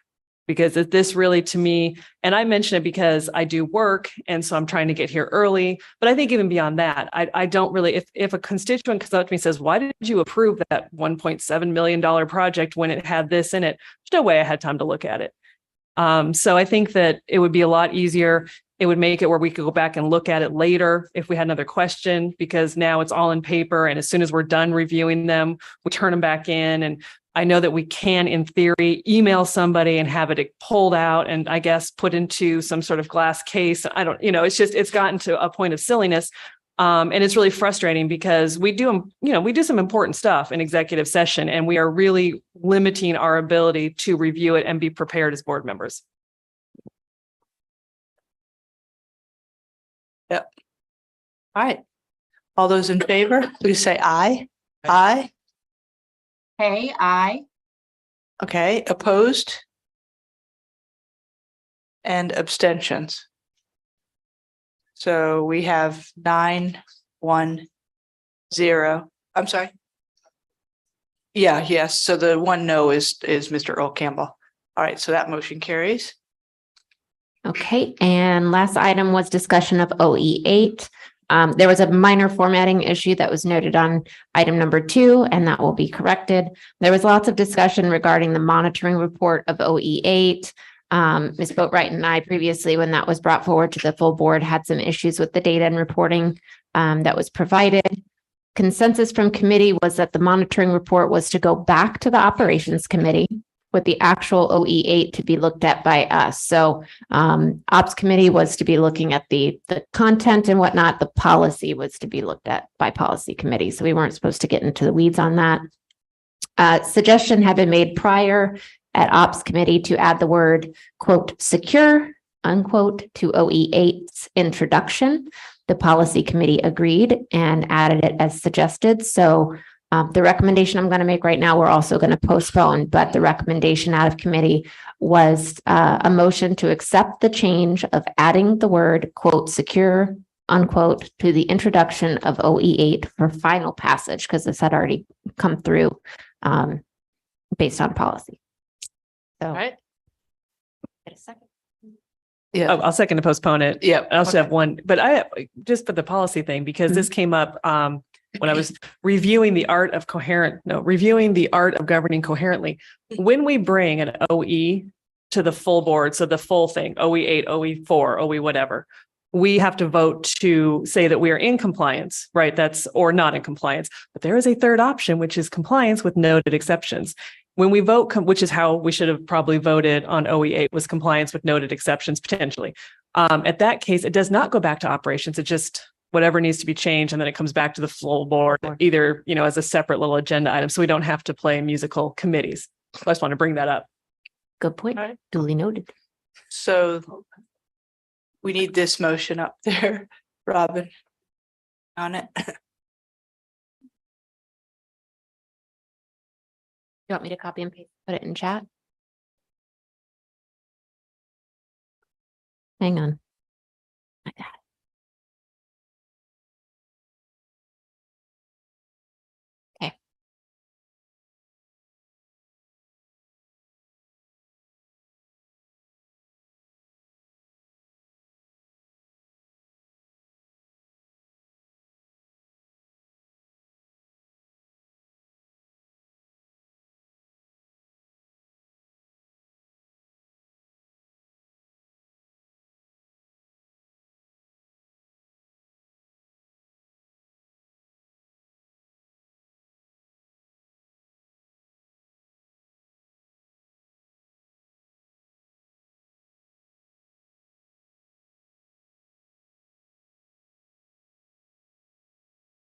Yeah, but we have to say postpone in there. Yeah, postpone. Postpone motion to next meeting. As long as there's no objection with that. Yeah. Okay. You object to that, please say so now. If not. All right, so we'll Okay. go on. So future topics for the policy committee is placing points of celebration clarification language into the handbook, and supplemental materials clarification language will be discussed for being added to board policy. Were we also going to follow up on public comments when Vernie Williams was available? Yes, we had to pull that off the agenda as well, so that'll be on there. All right. Any, is that, you're done, okay. Thank you very much. All right. So now we'll go on to results in technology committees, and chair of both those committees is Ingrid Boatwright. She'll be reporting. And they do kind of have a nice overlap on a Venn diagram. We could just make them a super committee. So I'll start with results, and Ms. Cushenberry, if you will please put up the current scope that was approved by the board June 5th, 2019. I might be getting the date wrong. It was June of 2019. Because we have a motion. Is it up? Okay. When that comes up, okay, there it is. So as you can see, the ad hoc results committee scope was 3 items. Develop a recommendation for an evaluation tool for our employee, Dr. Rodriguez. Develop a recommendation for evaluation criteria that are aligned with board goals and that adhere to SMART principles. And develop a recommendation for, can't read this from here, repopulating the results section of the strategic governance model. So we have a motion coming out of our discussion that I will open with that we would like to change, adhere to SMART principles to FAST principles, FASD, and there is an important distinction there. And then change, develop a recommendation from strategic governance manual to coherent governance manual. And as a follow-up, the reason changing it from SMART to FAST is when I look at what the results section of coherence governance manual should be, FAST stands for frequently reviewed, aspirational, specifically measurable, and transparent. And I find that to be a better match than SMART going forward, because it really is, the results section is to be the aspirational. The goals, if we're doing things well, we are heading in this general direction. And then to make it clear that we are aligned with coherent governance principles. So that is my motion. And then do you want to go ahead and give the report, or do you want to vote on the motion? Oh, I put the motion in the chat. Oh, because she has none listed, I guess. It seems like we need to be more consistent. But Well, my thing with results was because we had a meeting yesterday, so I thought maybe they just hadn't had a chance, but I didn't know the policy was to get it up. But I have none listed. I know, so. And it's not policy. No, exactly. That's another thing. There you go. Adding in volunteers really requires more serious consideration. Yeah. So let me I'll go ahead and give do you want me to put that in chat? Can I please make the motion? Okay. Y'all decide, let me know. I'm going to keep going on my report. Yeah. That is the recommendation that came out of the discussion that we had. And I think that if we are going to start adhering to a more strict motions policy, I'm all for it, but we need to codify it at some point. Like, can we make motions on the fly, for example, versus having them in advance versus does it have to be, we'll have to get. These are committee reports. And so in the past, I don't think we put a committee report on that was going to meet in less than 24 hours before the meeting either, as I recall. I don't know. Yeah. It was 24 hours because we had 3. Okay. All right. 24 hours. Okay, because back to the aspirational goals of the Beaufort County School Board. So here's what I want. This is the thing. I read this book. The other committee members have it. It is the second part in the book about coherent governance, written by the same Linda J. Dawson and Dr. Randy Quinn, and it's called The Art of Governing Coherently, and it has sections on implementation. So monitoring of results policies, and I'm going to read this for the board. In this world of governing coherently, the board determines in policy the result with a capital R to be achieved. Once the board has determined what must be achieved, it then delegates to the CEO and staff all decisions related to how the results are to be achieved but CEO and staff choices must be made within the decision-making parameters defined by the board and its operational expectation policies. All of this work, if the board is diligent in performing its critical role in this exchange, is effectively monitoring results progress. So when we look at, I don't know where we are on this motion, but Robin, if you could put up the current results policy that we have in our current governance manual. We have a few things in there. We have 0 policies. We actually, in coherent governance, and I pulled up some other schools, and I'll just run through a couple of examples. Kitsap County, South Kitsap School District has their results policies as usually the first result is the mission of the district. And then results 1 policy is academic excellence. And they're tracking that, monitoring that. Results 2, wellness. Results 3, safety. Results 4, stewardship. And results 5, community. Horry County has 8 results policies. I'll kind of try to skip through them, but, and actually I didn't pull those up. And then Racine, Wisconsin, these are the ones that I could find online, had 5 results policies, including life skills, workplace skills, academic achievement, global citizenship. And that is, I think, what we were getting at in that conversation, the board meeting, about the kind of conversations we want to be having, right? What we have here is actually some artifacts. They're sort of monitoring indicators. It's data points that we would use to support a policy, which to the best of my understanding does not really exist. We have a policy of sort of academic achievement, but we don't have a good interpretation. They're supposed to be interpreted as well. And then you would need to come up with an agreement on monitoring indicators. And right now, what we have in there is sort of, I think it's the 2019-2020 test scores, partially. So I think this is an area that would really warrant some consideration from the board, which is why I made the motion to sort of recommit to the board's scope of this committee and do some work. I think it's something that the full board needs to be doing, obviously.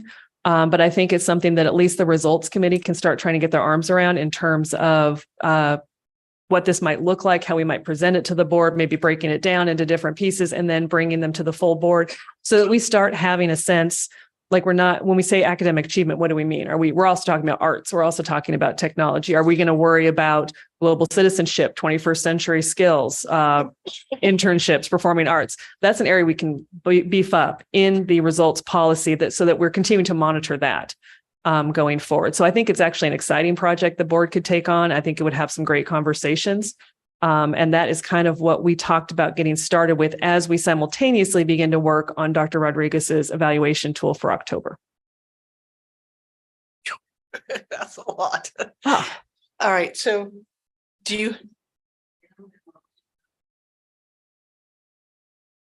what's the will of the board? No, because there was a whole, are we? Yeah, I don't think it was seconded. I'll second it. I'll second it. I'll second that motion. So tell me again what you changed. Smart to goals, fast. smart principles to fast principles, and strategic governance manual to coherent governance manual. Okay. All right. Go ahead, Dr. Wisniewski. Big project. So presently the results area in our policy is after all of the OEs, and results in bold and italics is mentioned in multiple different OEs. So it's almost like a cross-referencing, if you will, in the different OEs of how the results should play in. So you're correct that there is no specific academic policy for OEs. In looking to the present motion and changing the scope and changing the framework from smart to fast, that would also require some big changes to that results area that then affects our OEs. So it's a domino effect. So the results area in our policy manual references specifically the SMART framework. So that's and the rubric and the overall academic ratings and the different, even courses or content areas are referenced in there. So that we can then measure the data. So the word SMART goals is in the OEs? It's in the results area that's after the OEs. Right, which I think is a sort of a under construction kind of section of the coherent governance manual. The results area? Yeah, because we don't have any result policies. like an R1 and R2 and R3, which is what actually coherent governance calls for. And I know that a lot of our initial policy, our initial OEs were from Horry County, which does have 8 result policies that all the OEs drive towards. But I think they're interlocking to the extent that they should be guided by each other to a certain extent, but I don't think that it's a domino effect if you say this is our result into the OEs. No, what I'm saying is that the OEs reference the results area. The results area, it's my understanding, were originally composed by the prior results committee. And that information was inserted. So policy committees previously drafted the background, the definitions, they made the chart, they did the GCs, the board superintendent relations area, and the OEs. The results area was composed by a separate committee. So that could be where I think a disconnect lies. Yeah. But the results are referenced in those OEs that were created by the policy. Right, because I think we just copied Horry counties and they have results.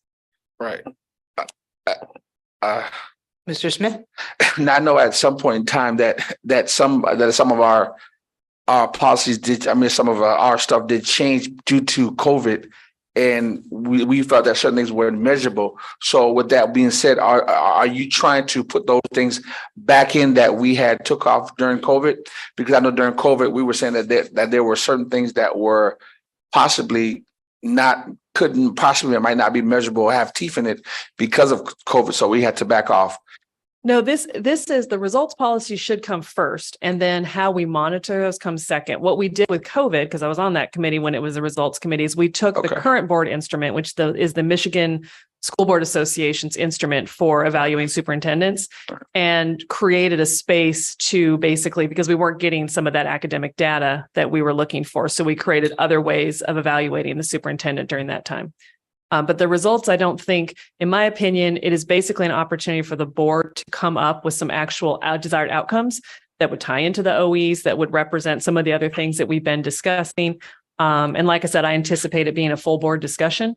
I just think that is actually the scope of the results committee as approved by the board, was to populate that area. So we can at least start hammering out some frameworks, some ideas, bringing some stuff, getting people in to talk about different things that we can do, looking at lots of other schools' results policies, because I've learned a lot just from looking at what other coherent governance schools are doing.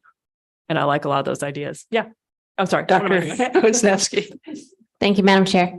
I'm just going to make a suggestion, is that any changes to the results area also make a cross-reference to the OEs or any other area of policy that it's. Sure. Like we did that in policy committee when we were marrying up our old policies and trying to adapt things that Horry did that we thought were good. We did cross-referencing and we were pretty meticulous about it. So I just want to make sure that if we're going to go down that road of changing results policies, that there's cross-referencing and maybe even some joint committee meetings or something like absolutely. that. Sorry, do you mind if No, you may answer. I think that's the kind of stuff that we can kind of hammer out, in this meeting, because we're not actually changing result policies. We are actually like creating a result policy as far as an R1 and R2 and R3. And so I do think we can talk about how we would line those up with OEs and make it all work together with the ARs and the South Carolina laws and all the other things that we cross-reference. I think it's like you said, it's a huge project. I don't expect it being a fast project. It's just one I think we need to embark upon. So I'd like to make a few comments. Having, I've definitely served on the result committee. I'm not sure I've served since 2019, but for quite a few years.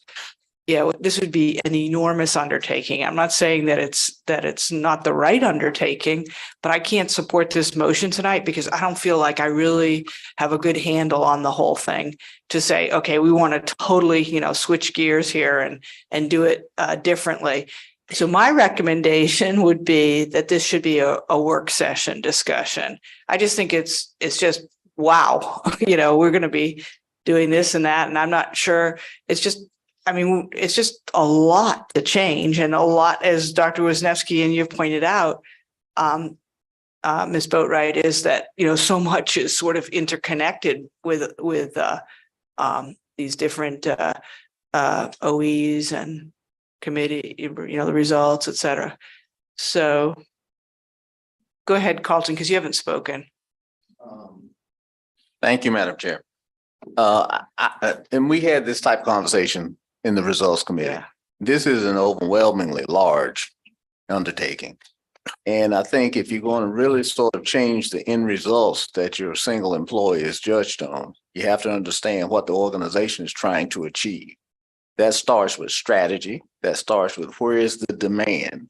What are we trying to deliver? And you start at that front end, and that will be a very intense effort to get all the members of the organization, or as many as you can, to actually speak about where do we need to take the whole organization. And from that, from strategy, which will be include the demand, maybe there's a demand for art, there may be a demand for a different type of student, whatever. And then that flows into your goals. Your goals are broad, but they certainly provide very precise direction. And then from what I'm accustomed to, results are at the end. And I also think that the superintendent and the administration has to lead that, so that they are doing the research, they have the resident skills, they come forward and say, here's where the whole educational scene is evolving and where we want to be. And then I think you build buy-in as you go through that process. Then the results are empirical, tight, and it's very easy for everybody to sort of get behind them. Dr. Wisniewski. I agree with you, Madam Chair, about it being a work session item. I was just going to make the suggestion that maybe policy committee and results committee meet in the interim at least once to kind of hash out what that would look like, so that when we do go into work session, there's some type of recommendation, or there's at least been an idea of, okay, how's this going to flow? What's the strategy? That sounds real good to me. That's exactly what I'm saying. I'm not saying results takes on, I'm saying we need to start the process and figure out how we're going to approach it.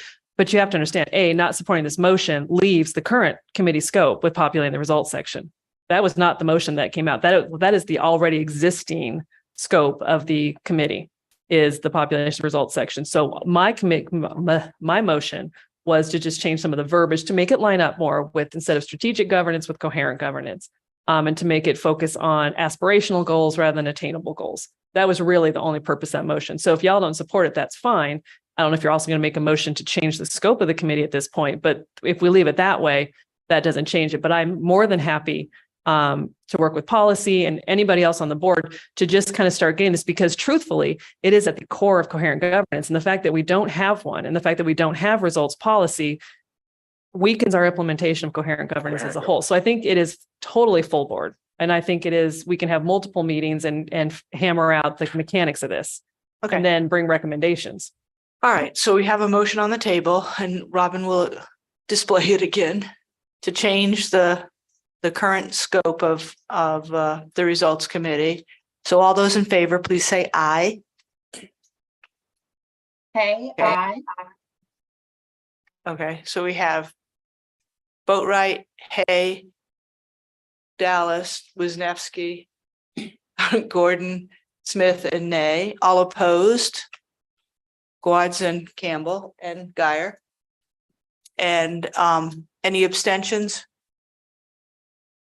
Okay, so the motion does carry, I believe, was it 6-3-1? Okay. Point of clarification, this is changes to the scope of the results committee, correct? Okay. So I think, maybe I misspoke. Oh. It would be 7-3 because there's only 10 of us. The 3 no's were Campbell, Gwadz, and Guyer. Yeah. Okay, so it passed. And you were yes, right? Yeah. Okay. All right. So, and then that was really the nature of our discussion. Was okay. This is a huge project. It's something that's important that I think that I'm excited about doing with the full board. And we can start looking at the mechanics.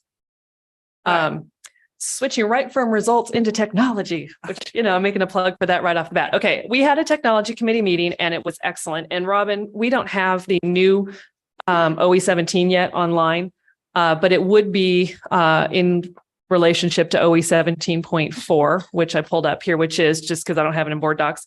17.4 is use technology to support new and diverse learning techniques and styles and thoughtfully integrate education technology throughout the learning experience. So we had several representatives of the district that gave a really great presentation on all the things the district is doing. And my impression is, and just for fun, just because I'm promoting this technology, I guess, I did have AI listen in and create a little summary. And what they said, I thought that I would point out is they said that the future topics for the technology include program replication and capacity, measuring of success, and more. And I think that was really the theme. What are we doing now? How can we expand it with the ultimate goal of every student in Beaufort County having access to technology education, to Kate, and all the new programs that we are growing here under Dr. Rodriguez's administration. So it's pretty overwhelming, the number of options and programs that we're rolling out on a regular basis for technology, and in connecting that with Kate. Ms. Gilbert gave a presentation that is here in board docs. I highly recommend you looking through it to see. There is some follow-up that we requested, which is just to really get a better sense geographically, school-wise, what do we have where? Because we have bits and pieces of everything throughout the district, and making sure that the community knows all the options that we have for Kate and for technology education. So they're going to come back with a little more information. Another thing that we talked about was specifically with technology education is internships and apprenticeships and things that we can really bring the community in to start giving these kids some 21st century skills. Because I did send to the full board, and I just thought I'd tie in my presentation.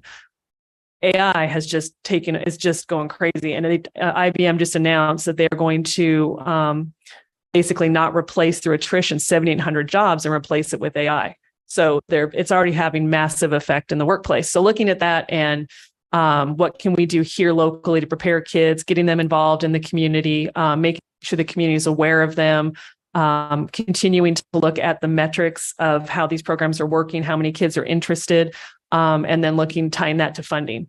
I hope that if there's any other technology committee members that remember things that I didn't, they would speak up as well, because I think that was just kind of an overview, but I recommend highly looking through that presentation. Mr. Smith?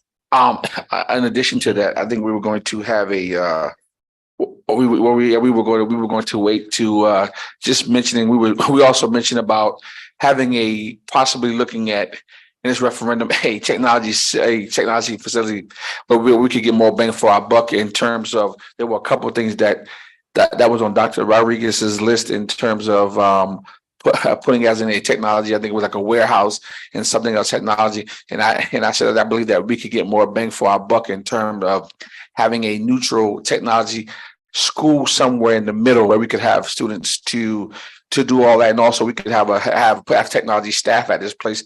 And also we were talking about in terms of the warehouse, I think that we can make better uses of taxpayers' money by putting all that at a one-stop shop in terms of technology and growing technology in this district. So, but we were going to wait, but I just wanted to put that out there that was discussed. And that's a future topic. Right. And well, actually not just a future topic.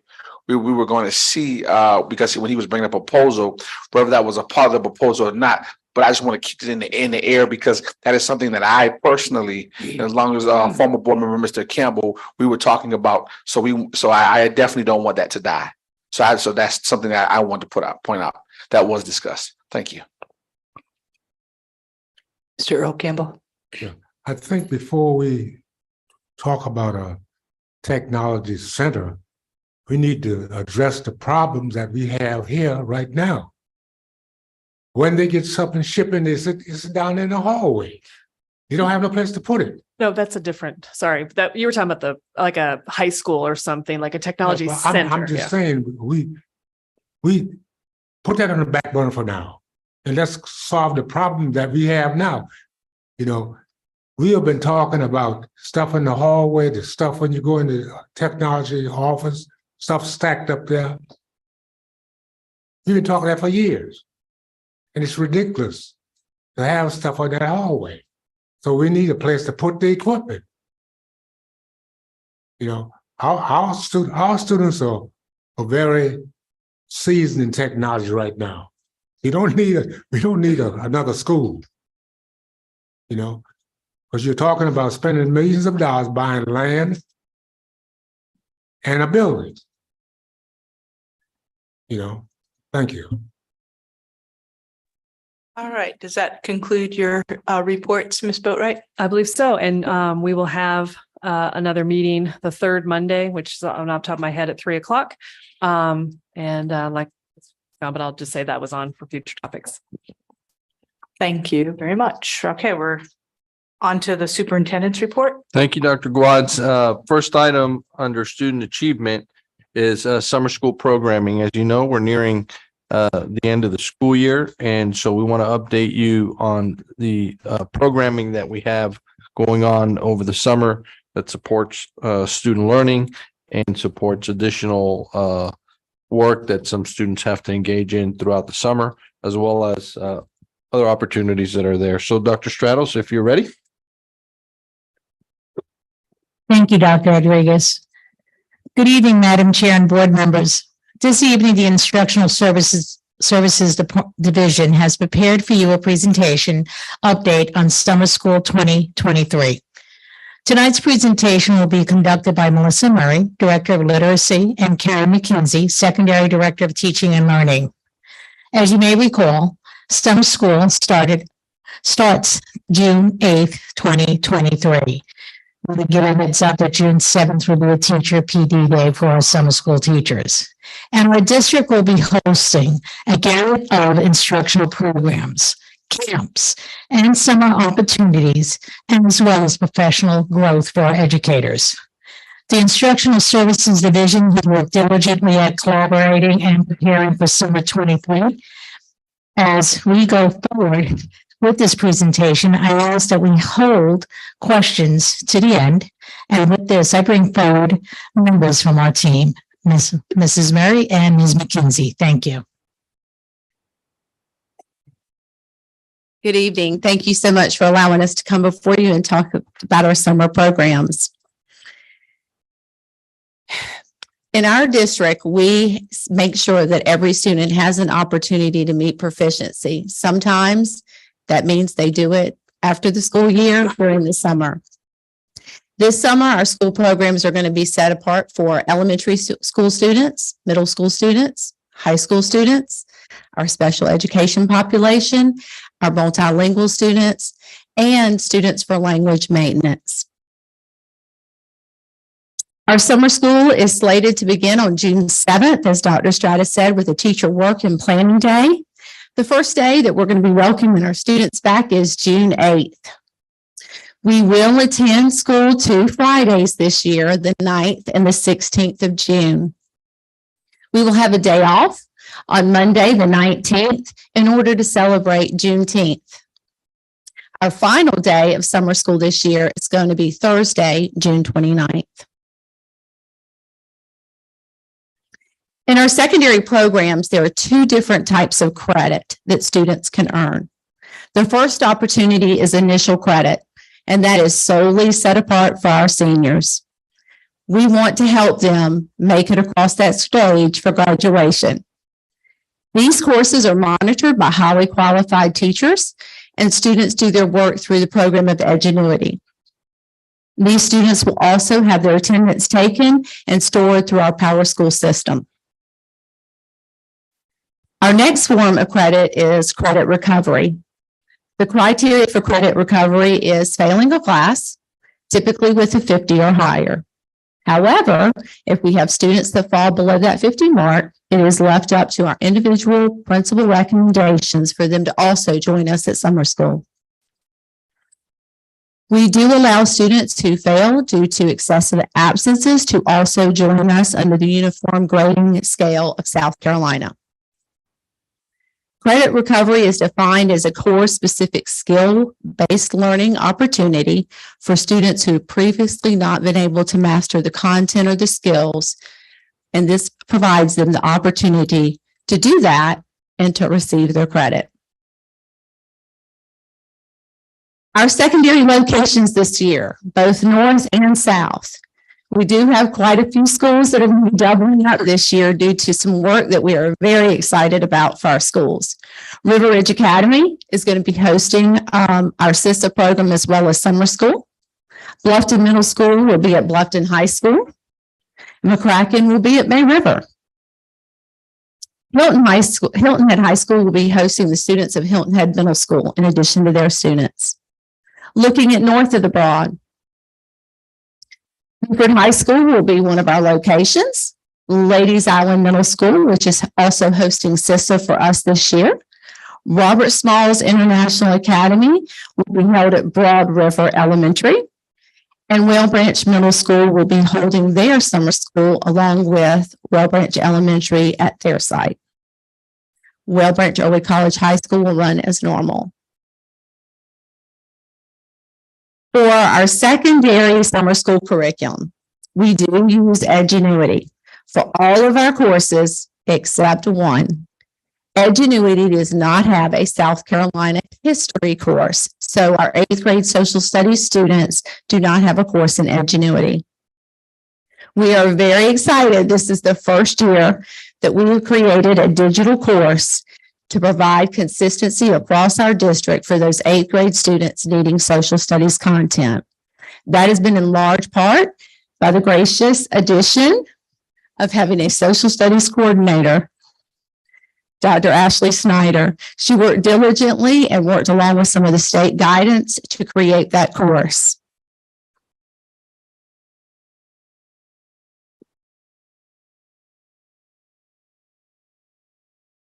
Thinking about the courses for our seniors, let's take a look at the outcomes. If you look at the program outcome for our middle school students in 2021, we had 722 students that joined us for summer school. 703 of those students met proficiency based through that course, 80% or higher on their standards, which is a 97% completion rate. That is phenomenal. That's 703 students who got to move on with their next level of courses. In 2022, we had 719 students join us and 708 were able to proceed. Also another high number there. Moving on to our high schools. High school is a little bit different. 2021, we had 871 students, 731 met proficiency. That's 84%, being able to move on with that course. In 2022, we had 601 students, 509, which is 85%, met their proficiency. And we might have skipped a slide on high school graduation rate. Oh, it's not in there. I'm not sure where that one went, but I do want to share with you that last year we did have 4 students who were in need of a course in order to graduate and be on-time graduate. They were all able to do that, and they walked in July. Now I turn it over to Ms. Murray so she can share with you about elementary. Good evening, board. Thank you for the opportunity. I'm Melissa Murray, the Director of Literacy and the contact for Elementary Summer Reading Program. Our elementary summer school is designed to meet the legislative requirements from Read to Succeed. All 3rd graders predicted to score not met are invited to summer school. In addition, we invite students from other grade levels that are projected to score does not meet. But this is after we have invited all the 3rd grade students. In addition, we follow the State Department's 15-to-1 ratio and the reporting of attendance and pre-post assessments to the state. The 2023 elementary summer school will operate at all elementary schools, with the exception of Robert Smalls International Academy and Mossy Oaks Elementary. Robert Smalls will be at Broad River Elementary and Mossy Oaks will be at Port Royal Elementary. During the school day, we will be focusing on literacy instruction, including strategic small groups. Prior to the start of summer, schools will be designing the small groups based on students' needs and end-of-the-year assessments. We will utilize systematic instruction in phonics, phonemic awareness, and sight words, and level literacy intervention. In addition, we have interactive reading and writing lessons strategically focused on data. When reviewing the data from summer 2021 to summer 2022, we had around 1,200 students each year.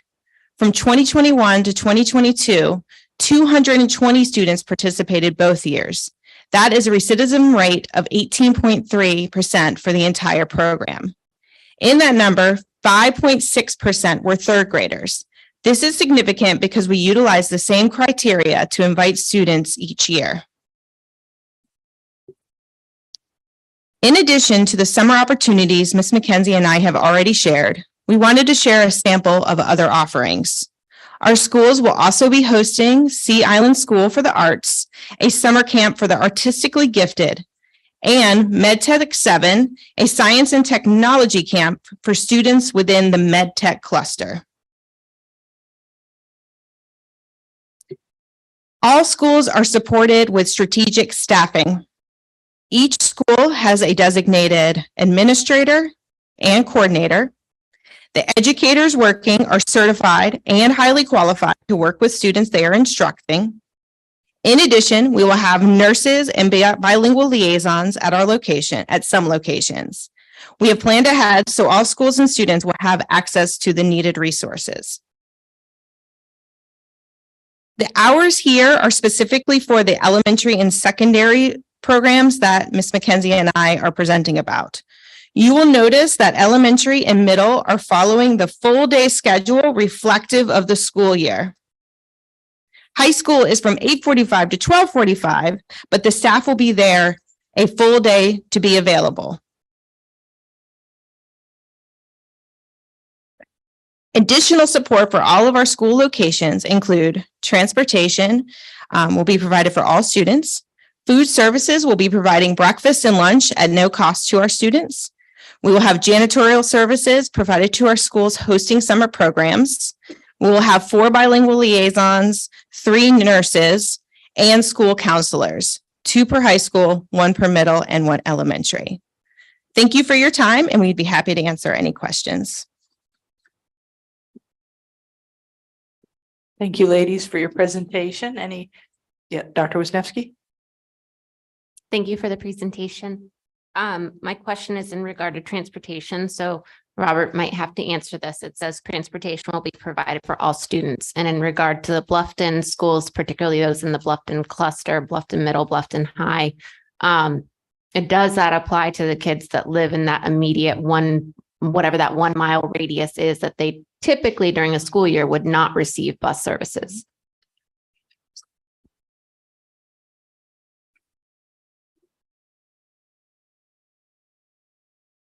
Same standard. This is to school or to a secondary location?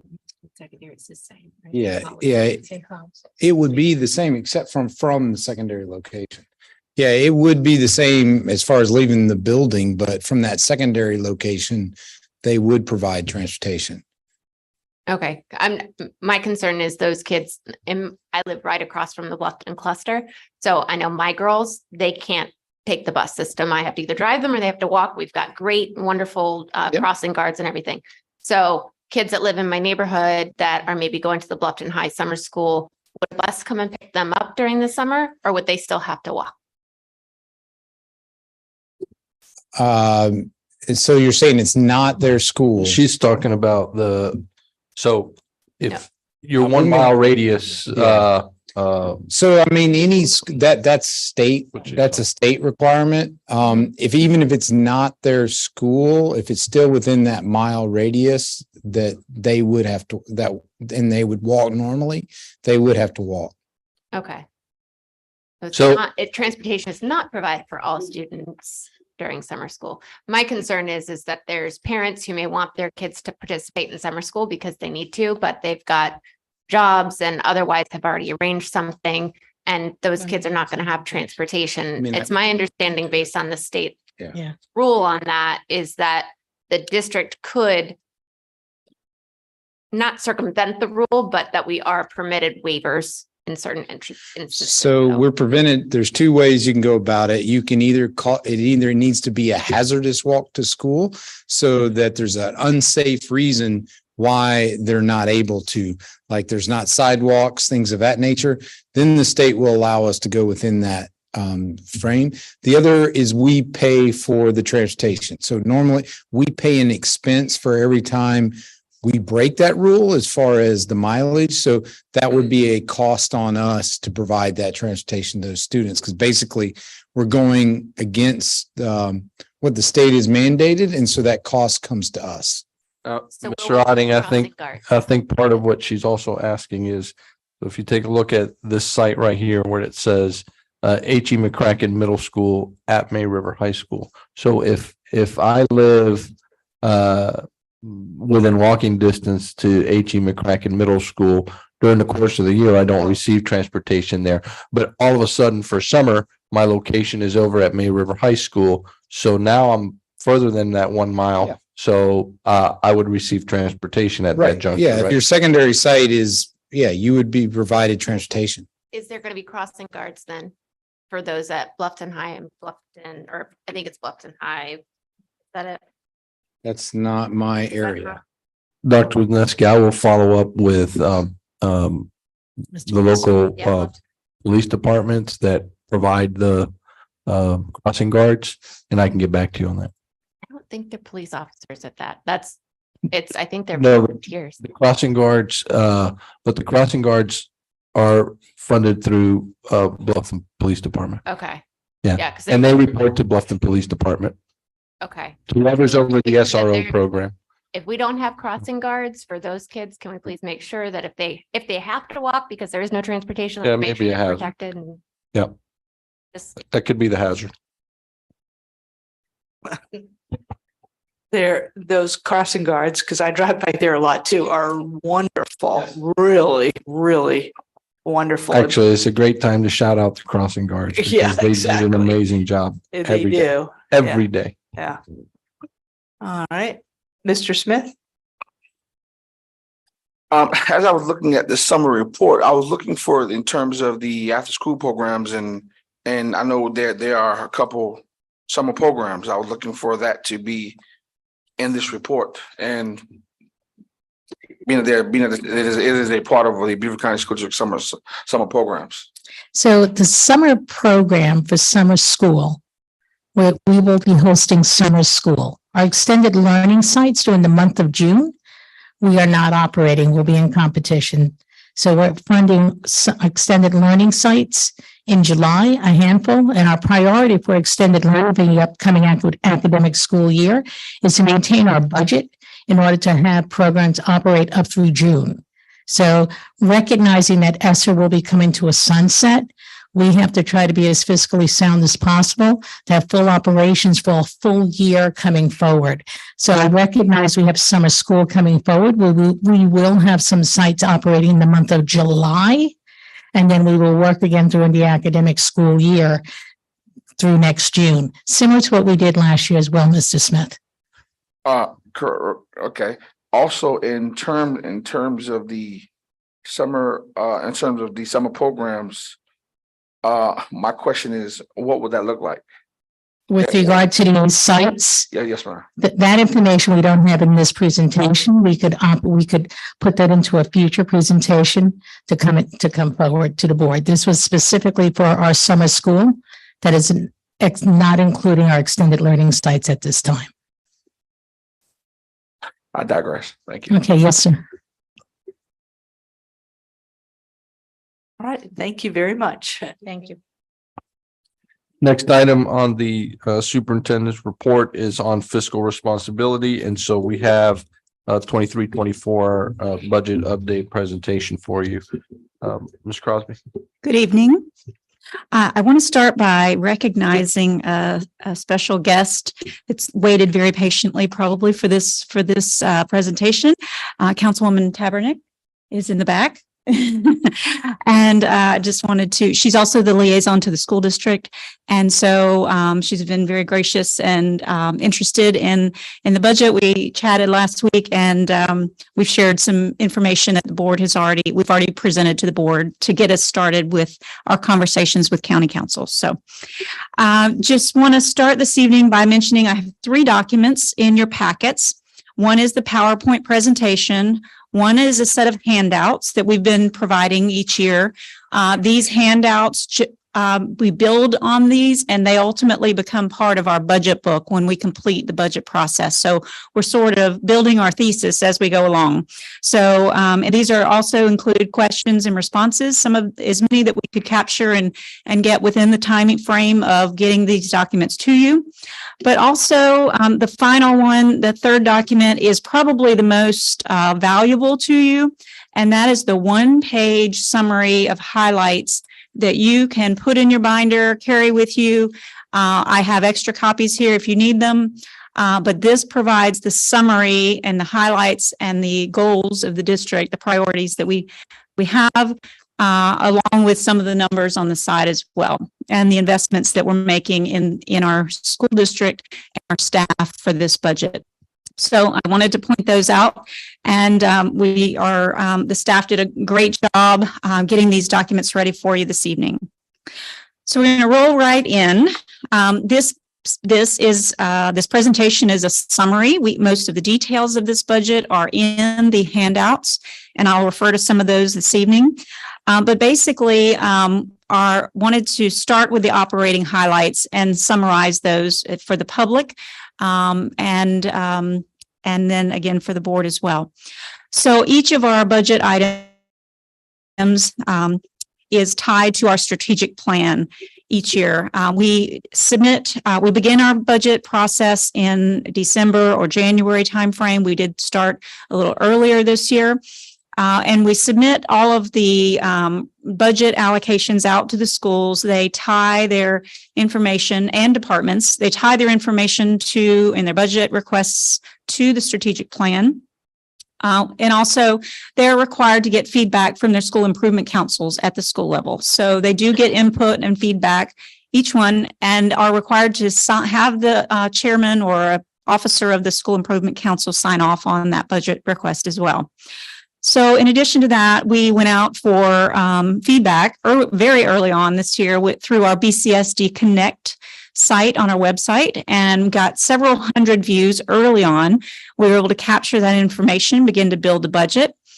Then we had a student advisory meeting last month with about 20 high school students across the district, and then 2 public forums just last week. So as part of the last round of feedback requests that we're making, we have put up the BCSD Connect surveys yet again this week.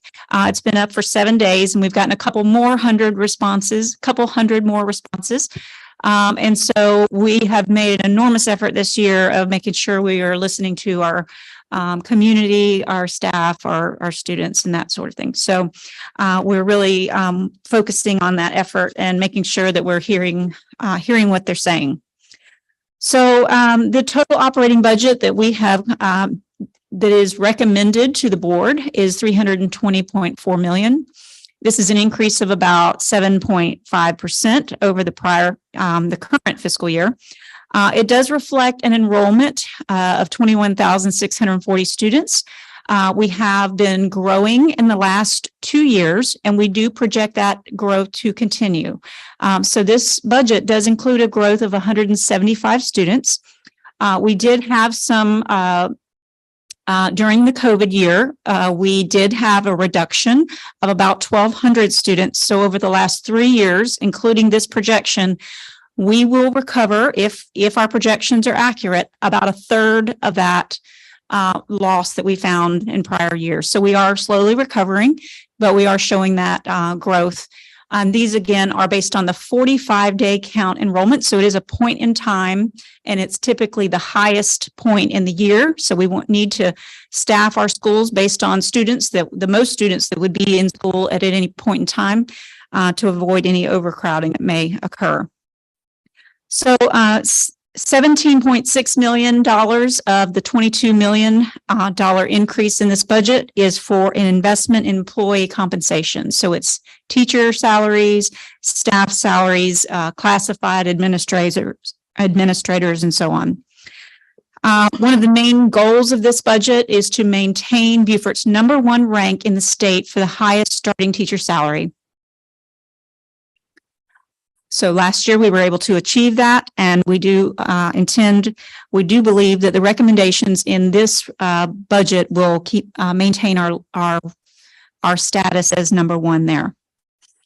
And also in this budget is funding to fully fund and the implementation of the salary and compensation study that was enacted began in January of this year. So that is for our classified, administrative, and professional employees. In addition, they would receive an average of about a 3.5% pay cost of living and step increase. So the combination of those two, so it'd be 2% cost of living, and the step is valued at about a 1.5%.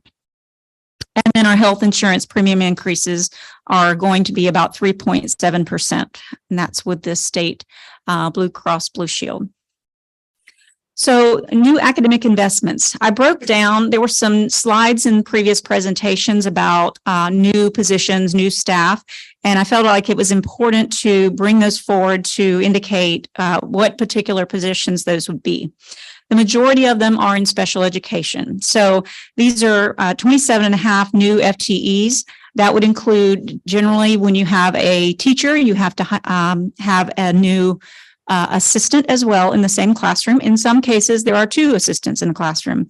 So this would represent the increases in special education. 3 additional FTEs in the multilingual learner classrooms, formerly known as ESOL. A district elementary math coach, and a CTE or career and technology education teacher. And in the course of this budget, it became very apparent that we would need to utilize as many student special revenue funds as possible, which we do each year. So Denise Matson is our Director of Special Revenue, and she is very in tune with the staffing in all of the programs that she has. So anytime we can utilize a group or consolidate a group, sometimes we have CDFs in this pot of money in the general fund and some in the special revenue funds, we consolidate them into one source so that it's clear what we're paying for. So a couple of the areas that we are making sure to utilize, and we're unable to actually fund these. Some of these are actually, and I'll talk about some reductions later on, but some of these were originally in the general fund and we moved them out to the special revenue fund. So those represent reductions from our requested budget. So we're looking at doing an internal teacher certification program. I'm sure you'll hear about that more in the future from Ms. Walton as we move through once the budget is approved. But that has a cost, and we will be utilizing special revenue funds to cover the costs of that, the staffing needed to cover those programs. So we could internally certify our own teachers. State funding for school resource officers. So we have a grant, there's a grant program at the state level that is offering additional school resource officers. We were unable to take advantage of it last year because they couldn't find officers. So there's a new program. There are new programs out there that are developing and creating school resource officers. They're building their own, growing our own in our county. And we have applied for 10 additional FTEs this year. And the latest, as of last week, I've got an update from the sheriff's office that it looked as if we may very well get and be granted the 10 new FTEs. So there's a very good possibility of that actually being honored and happening. And yes, sir. I just want to say this is an important effort, an important initiative, because if you go back a few years, you remember that the board's request or directive, we'll change that, directive was to bring on armed security guards while working on getting additional SROs in the schools so we could cover all our schools with SROs. So this is a significant step in that process towards completing that directive. And I think we talked about scaling it over a 5-year period, but so much of it was dependent upon local law enforcement agencies' ability to find potential SROs. And so this is a significant piece. So I'm excited about this opportunity for us. Mm-hmm. So we do have 2 state-funded SROs that were funded the year before and continue to be funded as well. So we do have 2. Didn't add any last year, but we do intend to add at least 10 this coming year. Also, the crisis response program, that is, has been paid for so far in our ESSER funds. This is one of the few this program we are going to shift into the special revenue funds. There's a Title IV program that is specifically for crisis response and safety. And then ESSER transition is always on our minds. So I know you're interested in that. We are as well. We do have to get through the budget process before we're able to tackle that program, but we have had multiple communications, one with potential organizations that may help us facilitate prioritizing the programs, which we intend to connect back with as we get a little further on in the budget process and able to free up some of that time. And additionally, we've had a couple of meetings with community organizations that are offering grant opportunities for programs, and they're very interested in some of our programs that we've been undertaking, particularly the after-school community partnerships that we have. So we have things in the works, but we do need to move through a few things first before we can fully work on that transition. So we're excited about that. So just again, I want to give a few details about just for the public, the items that we discussed in our last budget meeting on April 21st. So main budget priority, one of our budget priorities is employee compensation to improve recruiting and retention. So we made some great headway, but in order to maintain our levels at the top, we're going to have to continue to put forth efforts in our teacher salary schedule. And I believe that this budget does that. So this budget makes an increase in the teacher salary schedule of $3,000. So the starting teacher salary would move from $45,566 to $48,066. So is that accurate? 48,566. Okay. And with that, it's two components. One, it would be a $2,000 increase fully funded by the district and state revenues, the state revenues that we receive. And another $1,000 would shift from the teacher locality supplement into the base as well. So we would be shifting locality supplement, moving it from $2,500 to $1,500 per year. Which is a kind of a one-time supplement during the year, and moving those into permanent wages, giving making retirement wages, and it's part of their take-home pay. And so those are the benefits of moving those funding into permanent wages for our staff. There are bus driver increase that are mandated by the state. There were two versions this year. And so we have budgeted for what we believe to be the most expensive scenario, and and that amount is included in our budget as well. Again, classified professional administrators, it's a 2% increase plus a step, and we would be adding an additional step to the teacher salary schedule. It's currently at 26 years.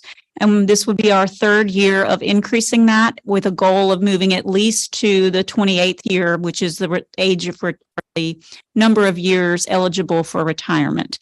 And so with doing that, it allows us to say that all teachers are eligible. So it's similar to the transportation issue. You all are eligible for transportation except those within 1 mile. Well, this would mean if we didn't do this, it would be all teachers eligible, except those that are 26 or above. So certainly we want to continue to expand that and provide this increase to all. All of these items, we also have, staffing allocations. I mentioned the staffing increases earlier, and you'll see in just a little bit some of the decreases that we have allocated. And so we've netted those into the previous presentations to reflect a total net amount of teachers that we would be adding. And then we have some teachers for growth, anticipating the possibility of teachers, enrollment being at some schools could be higher during the year and require some additions of staff. So we have a few set aside to be able to allow for that if the need arises. and then contractual increases. We're in a time, a unique time, and definitely we've had a lot of changes, over the last few years, but the era that we're in, or the time that we're in right now, is really having effects on our contracts. And so we have built in 3% increases into our budget for each of our contracts because we believe that cost of living is certainly an important factor of the laborers and the wages that we're paying, or that our contractors are paying. And so we certainly want to be able to cover those as we shift to the new year.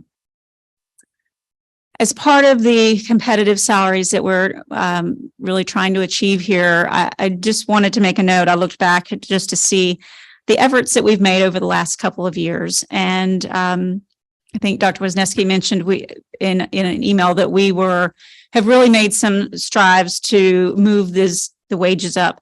And so over 2 years, just from the beginning of the 21-22 school year to the end, to where we are today, and what we've proposed is a $10,000 increase. We moved from 53rd in the state of 77 school districts at the time. They have fewer now because of the consolidations, but to number 1. And that was a concerted effort of Dr. Rodriguez, and then the board adding on to that as well to make that happen. And so it's certainly something to be proud of. And I can tell you, I am constantly contacted from other school districts across the state. How did you do it? How did you do it? So I talk about the efforts that we made with locality, and then millage increases are required. I had a call just last week from Charleston County School District CFO. And Greenville is always making little comments when I go to a conference that, well, Beaufort's number 1. So I guess, also there were some things that there was an article that came out from the Palmetto State Teachers Association that recognized Beaufort for its efforts and challenged other school districts throughout the state to raise their salaries as well. So we are being looked at, I can assure you. They're watching what we're doing, and I think we can be very proud of being the trendsetter in that area right now. So, Tanya, I would add, I've gotten calls from superintendents in other states that have heard about or seen what we've done. So I think part of that is the foresight, even several years ago, to add the locality supplement. That was really critical. And then growing that number, we actually began with I don't recall the exact numbers, but we began with maybe a $2,000 locality supplement that was a huge stride. We put it as a one-time payment because it wasn't subject to almost 25% retirement. Now we can just move it in, and all we have to pay is 25% of that rate. So it does make a benefit for us with a smaller cost, but has huge strides in getting us to the level that we are. And then over the years, we grew that up to the $5,000 rate. So it's really helping us to be able to achieve what our goal this year. Salaries for classified administrators, I have already mentioned those a few times. Last year, if you recall, we did a retroactive pay increase, 3%, because there were remaining funds available. And then we did a 3% cost of living increase for that year. Salary compensation study was done as well. And then we're recommending a cost of living increase of 2% this year, and every year has annual step increases. So the number of things have been done for classified professional and administrators as well. So benefits, 3 of the main things in this budget main budget items are helping provide benefits for staff, as well as it could be compensation, but also encouraging them to remain in the classroom, maybe not take all of their leave or all of their vacation, but actually be able to pay out for some of those days at a level that's not as small as it once was. I'll put it that way. Sick leave used to be paid out retirement only at $10 a day. So now we are able to compensate at the half of the daily rate for lapse days and for those days paid out at the end of employment. So paid parental leave is another area that was added, that we're fortunate to be able to fund, and that will provide paid leave for new parents, whether they're maybe adopted as well. So, and so that will allow our staff to be able to stay at home with their new families. So one of the pieces of information, I actually had it in my notes last time, but our conversation we had a 3-hour conversation on the budget last Friday. So I didn't get to this item, but I think it's really important to note that our budget, when we bring this budget to the board, it is an efforts. It looks a lot different when we originally put everything together.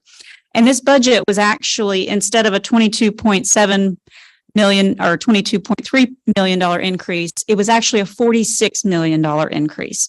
And so now that includes a lot of things that the state has proposed and not necessarily funded and no longer discussed. And I'll mention those in a minute.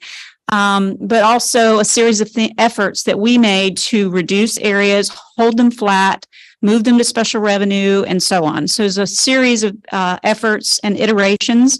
Dr. Rodriguez saw all the details of those. They were on a sheet of paper about that long. And so we went through those and were able to trim it down to a level that we felt was fiscally responsible.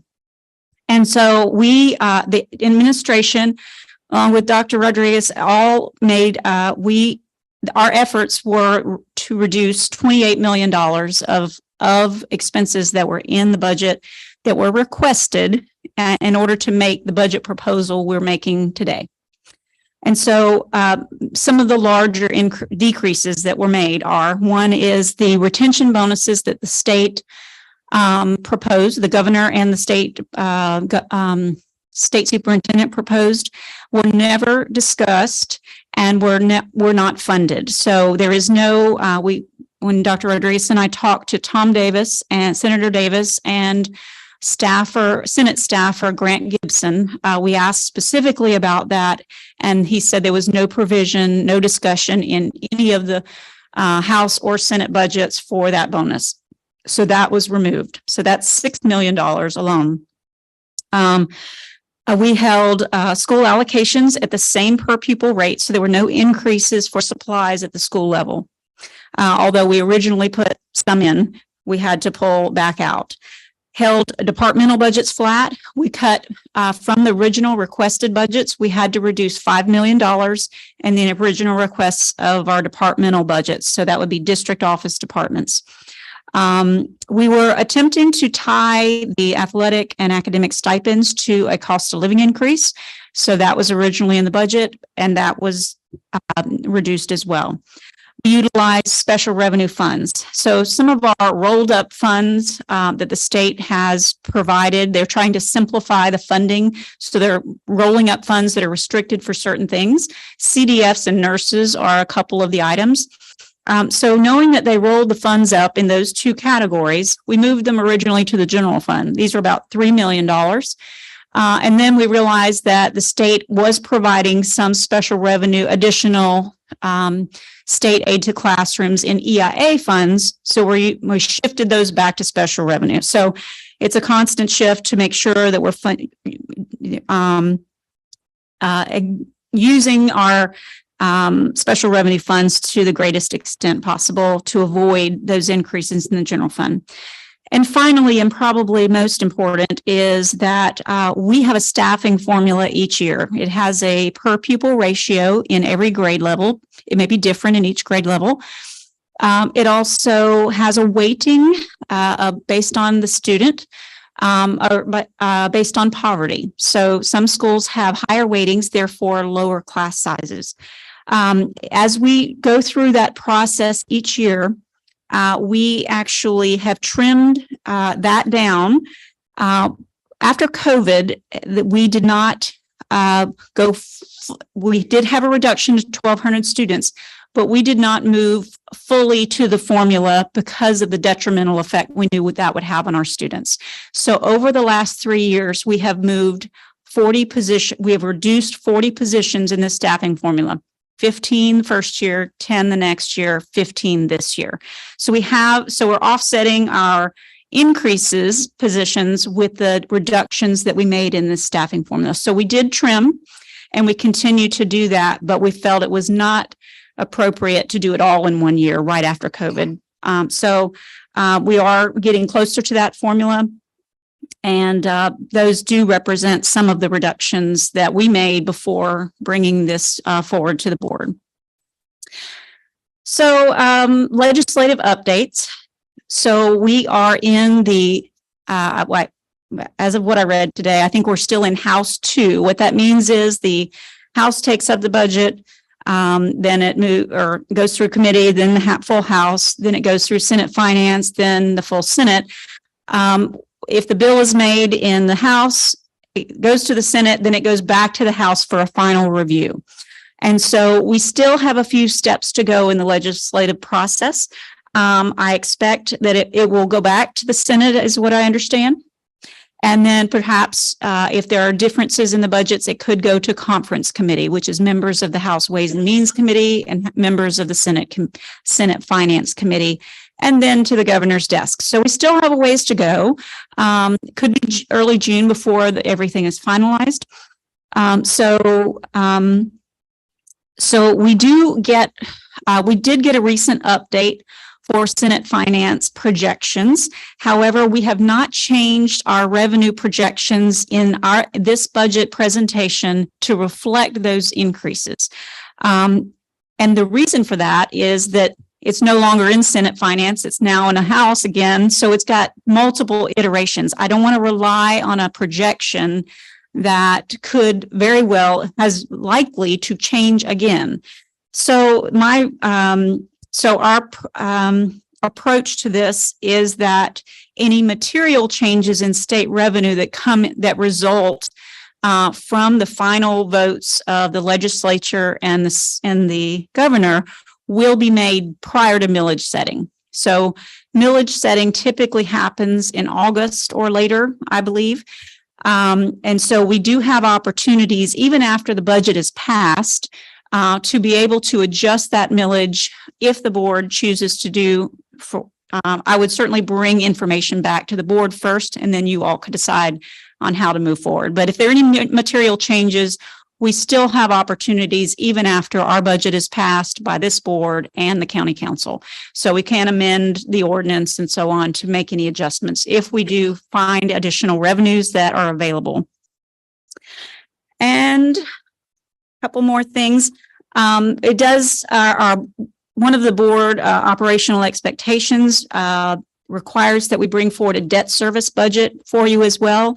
Just a few highlights of that here are a $90 million debt service budget. These pay our principal and interest payments on the borrowings that we make for capital projects. So it's kind of like your mortgage payments.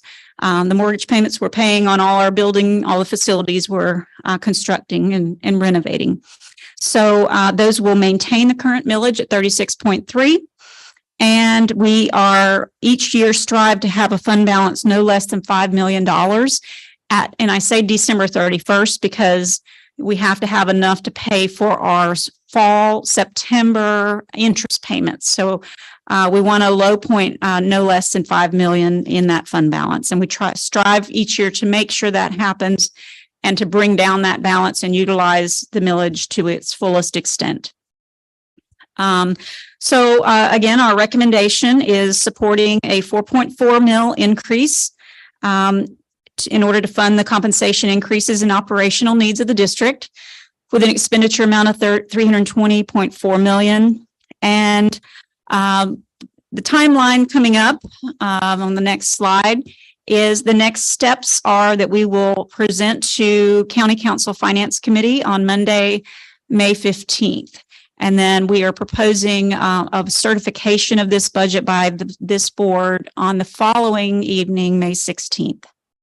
And then we go through three readings of council over the course of the next few months. So do want to point out for your reference, I know the data came relatively recent and there's particular schedules we call it our insight categories that list every program and a comparative, 3-year comparative and of increases or decreases in each program, kindergarten, primary, elementary, high school, and so on.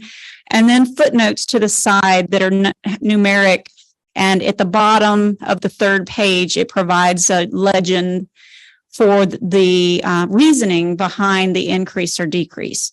So that's going to be a particularly important report with as much detail as we have at this time. And the summary came in the last handout we had. So, but there's a lot of good information. The narratives of the increases and decreases provide more explanation of why we're raising and how we make up those numbers. So those are particularly important. So, and I think I'm just going to pause there and answer any questions you may have. Thank you, fellow board members.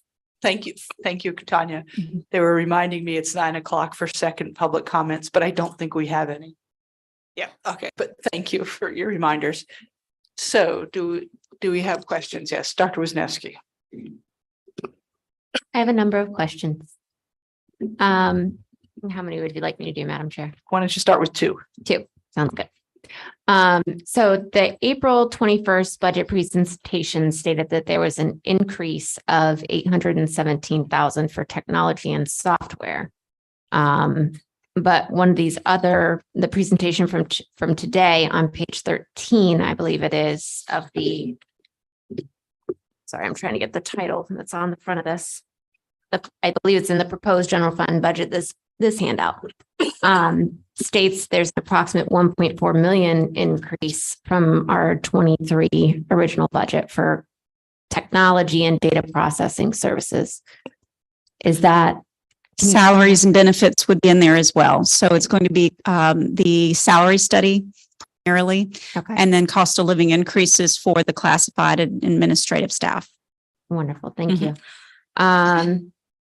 April 21st on slide 19 shows the academic athletic stipends increased, but the presentation today says that they were held at prior year's rates. It's pretty small.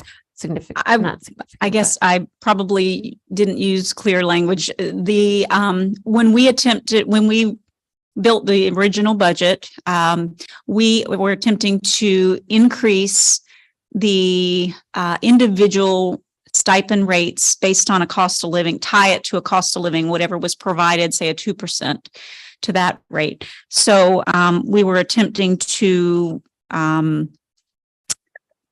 bring those up each year and have them not held every single year, tie them to something that had normal and annual increases. But it was very apparent as we were trying to hold the budget to a certain level that we would be unable to do that this year. However, our athletic and academic stipends are based on enrollment. And since our enrollment is projected to have a 0.8% increase, those stipend allocations are in total increased due to that. In addition, we did put in a little extra for playoffs because we found that we were running short. We don't, when there are playoffs, there are certain allocations, I think $100 a day or something to that effect for coaches. $25 a day. Oh, excuse me, $25 a day for our coaches who are undergoing playoffs. So we do put a pot of money aside and then allocate that after playoffs are concluded. And so we indicate how many coaches are getting those allocations. So we were running a little short on that. So we built in some more to cover those costs. That's my 2 for now. Okay. Mr. Smith? In terms of this budget, my constituents, and also I remember the board took a vote. I believe that was back, I think before this board was seated, about hall monitors. And my question is, where is that built at? Or is that built? Well, yeah, is that built into this budget? So the way hall monitors are addressed in the budget is we're looking at utilizing our ESS individuals who every school has, a permanent substitute. Okay.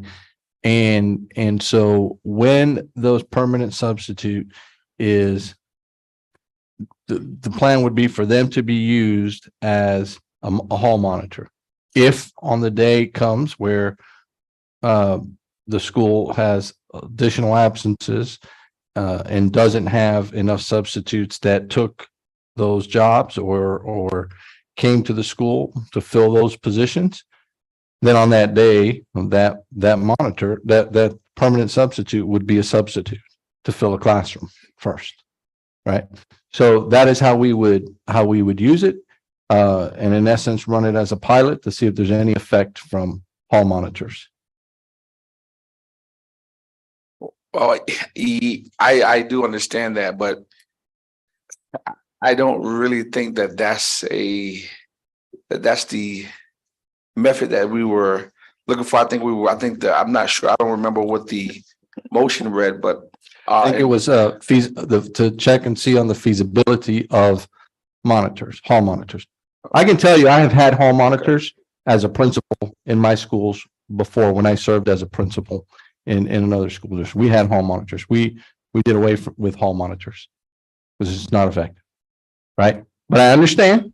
Right. So this is an approach to check on the feasibility, not the feasibility, but check on the effectiveness of it here locally to see if we can see any dividends that come from that in order to then move it forward into a future budget.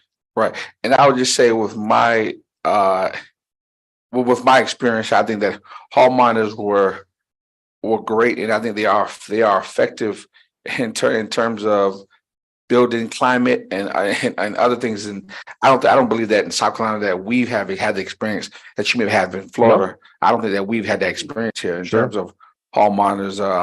Sure, yeah, they may get into different things, and they may have a situation that may occur like any other position in the district. However, I just think that the communities the community members are asking. I mean, even also over social media, when are we getting hall monitors? And I think this is something that the public is looking for. And I hear how you're saying that we're implementing that, but I'm just concerned that may not be enough from what the public is asking for.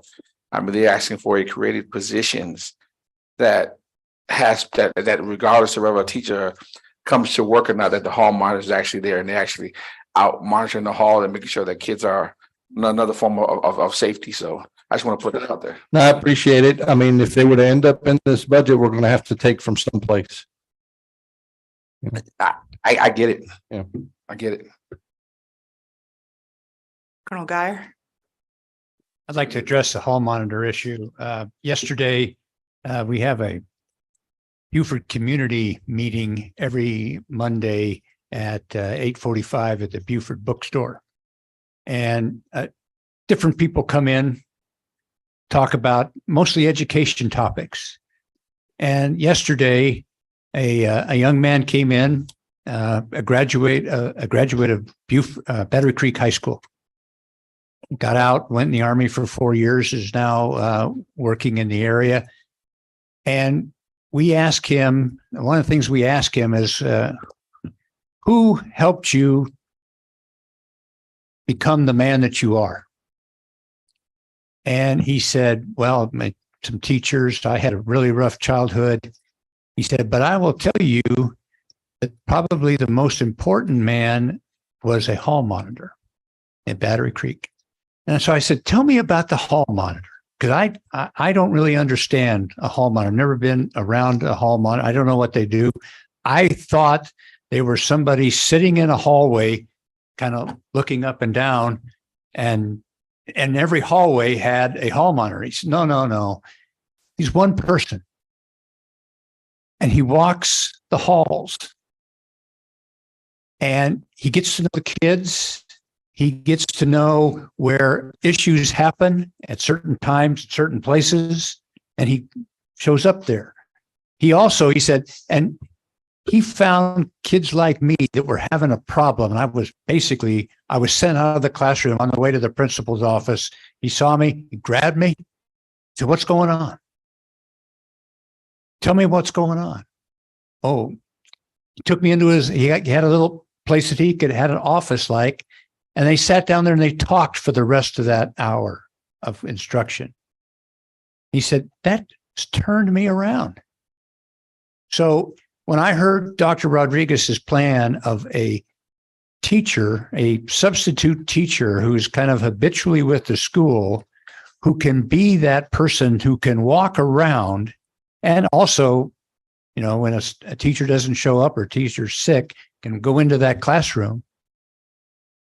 That sounds like something that you had already talked about doing with your proposal with the ESS.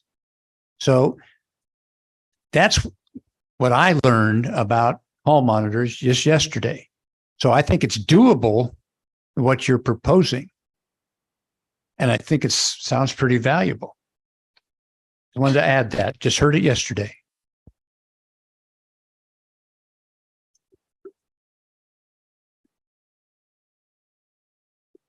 Yeah, keep going. Nobody else. Surprise. So my other question is in regard to student population. So the presentation today says that we're going to have about 175 an increase student population. It lists 21,640. Does that include Riverview? Yes, Okay. about the maximum of 720 at Riverview. Let me do. Okay, so we'll go on to Go ahead. Ms. Boatright. I was kind of embarrassed because I looked at the questions on the thing and it was like 2/3 of them are mine. I kind of learned the whole budget. All right. So I don't really have, I have a little bit of a follow-up, just to clarify. So on because I got this a lot as a parent and, you know, president of clubs and different things in terms of the spending. So the school gets an allocation for extracurricular events, and that can be anything from debate club to soccer to choir. Is that what? Not exactly. The school gets an allocation for supplies, and they get an allocation based on enrollment for an academic allocation. And that can be used, that is to be used for academic areas, including academic arts areas, and that sort of thing. Athletics is also provided a supply and a stipend allocation as well. And then there is funding from those from the outside that may be from gate fees or, the performing arts, entrance into the performing arts. So ticket sales, that sort of thing. So there is additional funding that can be sought or achieved from just entrance into the events. So yes, we do provide we don't provide an allocation specifically for extracurricular activities. We sort of separate those into academics and athletics, and then the school has the discretion to move those budgets within the needs of the school with input from their school community. Okay, I've given up trying to keep track of the buckets. But let me just, when you answered the question, I'm really, school administrators have the discretion with feedback from their community stakeholders to allocate their supply funds to extracurricular activities. Yes. So how much discretion, I guess, is what I'm wondering, does a principal have over this? Like, for example, and this is completely hypothetical. I just want, but if a principal was really all in on robotics and wanted to, and basically was spending money on that and at the same time not funding orchestra, like, is there not some, because I don't know what the feedback from the community is to principals other than the SIC, which is, I don't know what the mechanism is. So it's just because this actually predates my time on the board, it was a big mystery to me when we were trying to get funding. It's like, who was in charge of spending what? So there are not in the general fund, not specific areas for theater or dance or fine arts. There are not specific areas, but in student activity funds, there are. Okay. So when a school raises money or has ticket sales or sells something or does an auction, those go into the particular buckets that indicated or did that fundraising effort or That's the external funding. Yes. Okay. Yes. So within the school budget, there are no specific buckets for those categories of extracurricular activities or specific sports in general. So the school does have the discretion to build a budget that allocates their needs within the school. And so we don't designate that they are required to spend any particular amount in extracurricular activities. And as a final follow-up, is there transparency to the school specific budgets? Transparency Like, to the school specific. Obviously, the district budget, I can look up and see what our spending Mhm. priorities are. Can I do that at the school level? I'm Not that I want to. I'm trying to This figure actually out how that would predates my actually time on the happen. board, predates every- I mean, we have It's school, probably something that they run through with their SICs, I believe, where they talk about how they're expending their dollars. And I just want to be clear to the principals that have my children. It has nothing, this is just something that was always like a mystery that a lot of parents would say, we don't know why there's not funding for this. And I didn't really understand it myself as to how all that works. So, okay. All right, it's 9:15, so we need a motion to either adjourn, extend, whatever the board's will is. Mr. Smith? Madam Chair, I make a motion that we finish out the agenda for tonight. All right, so the motion was made by Mr. Smith and second by Earl Campbell that we finish tonight's agenda. All right, any need for discussion? All in favor? Aye. Hey, I. Any opposed? And any abstentions? All right, so that motion carries unanimously. All right, Dr. Wisniewski, did you have another question? Okay. Okay. Okay, Mr. Smith, I'm sorry. Yeah. Just to go back to that question that Ms. Boatwright she just asked, what is that process in terms of principals discussing the finance with the committee? What's that process? that is at the discretion of the principal. We do ask that they meet with their school improvement councils and then sign off on the budget and return it to us. So they do have the discretion to allocate a certain dollar amount within the confines of their budget. We provide a 3-year comparative analysis of their spending, their current budget, and a blank for them to fill in the dollar amounts of future budgets as well. I'll leave that for another day discussion, but okay. Also, I just wanted to just to go back to respond to in terms of the hallmarks. I do understand what my colleague said, Mr. Geyer said, and as well as Dr. Rodriguez, but also with the district policy, we also have a certain mechanism that we have just for different types of situations that happen in the school, that we have to protect our employees.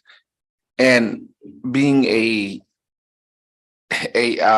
substitute that will be outside the district, I'm not sure how that will look, and whether that that's another thing too, what that would look like, and also would we be able to give them that same service, and in terms of when situations occur, when situations happen, and they get involved, I see where that could possibly bring in issues too, where versus our staff is trained to deal with some of these situations. So I just want to bring that up as well in terms of understanding somebody that this is your job 24/7, 365 days a year versus acting, when it's I just want to just food for thought, I would say that ESS does an amazing job at training even though they may be part-time employees or full-time, they take very seriously their training. If this was a hall monitor, I would imagine we would provide crisis response training as well, which we have a team of people that have been doing an amazing job at training various groups, organizations, community members, and that sort of thing. So I'm sure that would be a great opportunity for them to be trained as well. And so they would have dual roles. Dual roles would require dual training, and we can certainly make that happen. Right, but since you brought it up, in terms of CPI training, the question also becomes too. So at that point in time, if something's done right or wrong, and in the district, for the people who are CPI trained, if something happened, who would cover that for a district employee? We do our own in-house CPI training for all employees, including ESS employees as well. So as of right now, also that then we cover, if something would happen with either ESS employee, then we would ensure them any legal representation that they may need if any situation occurs. Is that what we're saying? No, I didn't say that. Okay, well, that's my point. Is important to be questioning what does that look like and how does that work too as well. It's just So for, I just, think just we're for- getting, I Mr. think we'll Smith, with have all to due respect, analyze we're that. getting kind of veering off track here. No, I think that is germane to the subject. I'm just stating, as I stated, I was giving this food for thought in terms of what that looked like and how does that work. That's very relevant to this subject in terms of what the position does and the functions of the position that I was asking about. So that is germane to the subject. So Thank are you going to make a motion, sir, about adding hall monitors, whatever you want? Because that's really what's germane to the subject, sir. If I wanted to do it, Madam Chair, when I was talking, then I believe I would have did it, but I believe I stated that it was food for thought. Thank you very much. All right, so. All right, Dr. Wisniewski. Thank you, Madam Chair. I'll try to be brief. So thank you for answering the question in regard to enrollment. So it appears, based on the numbers that are in this present projection and mine reducing or taking out the Riverview Charter School students, that we would be in our schools 20,920 students. In school year 2019-2020, taking out the Riverview Charter School students, we were at 21,704. So that is still a difference of 784 students. So what my heartburn is presently with the current budget is that we've got 784 less students than we had in pre-COVID. We are clearly doing a large increase again. And we did see increases in prior years. But in prior years' budgets, we also had asked for reductions in the proposals. We had said, this is too much, or can you go back to the drawing board and take some things out? I recognize that in the presentation today, you did punch out the different things that were original budget requests made and that you guys did minimize that list. However, with 784 students still not in our schools, I have a hard time justifying staffing increases to supplies when we've grown our budget year over year since, without holding for 1 year, I think it was 21 that we held the budget. Also, when looking at the budget, there was only a reduction of approximately $16,000 in advertising, and then the mandated change to the funding allocation for the charter schools of 400 and so K. So I guess my request would be that we look again at where some other reductions could be made in order to justify these additions and these changes and asks that we are asking all taxpayers in one form or another to bear the brunt of. So with that statement made and my reasons put forth, I'd like to make a motion, and I will also remind my fellow board members who were with us in 2019 that we did make a similar motion in May of 2019. That motion was to have the administration present a second budget 2% lower than the current proposal with no significant cuts to classrooms. My proposal will be a motion to have the administration present a second budget 1% lower than current proposed with no significant cuts to classrooms and maintaining proposed compensation increases. I fully support compensation increases.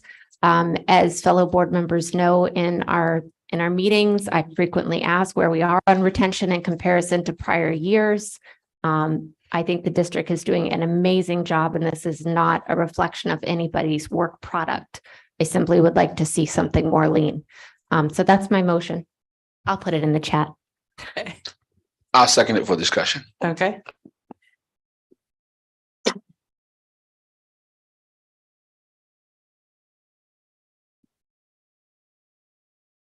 Colonel Guyer.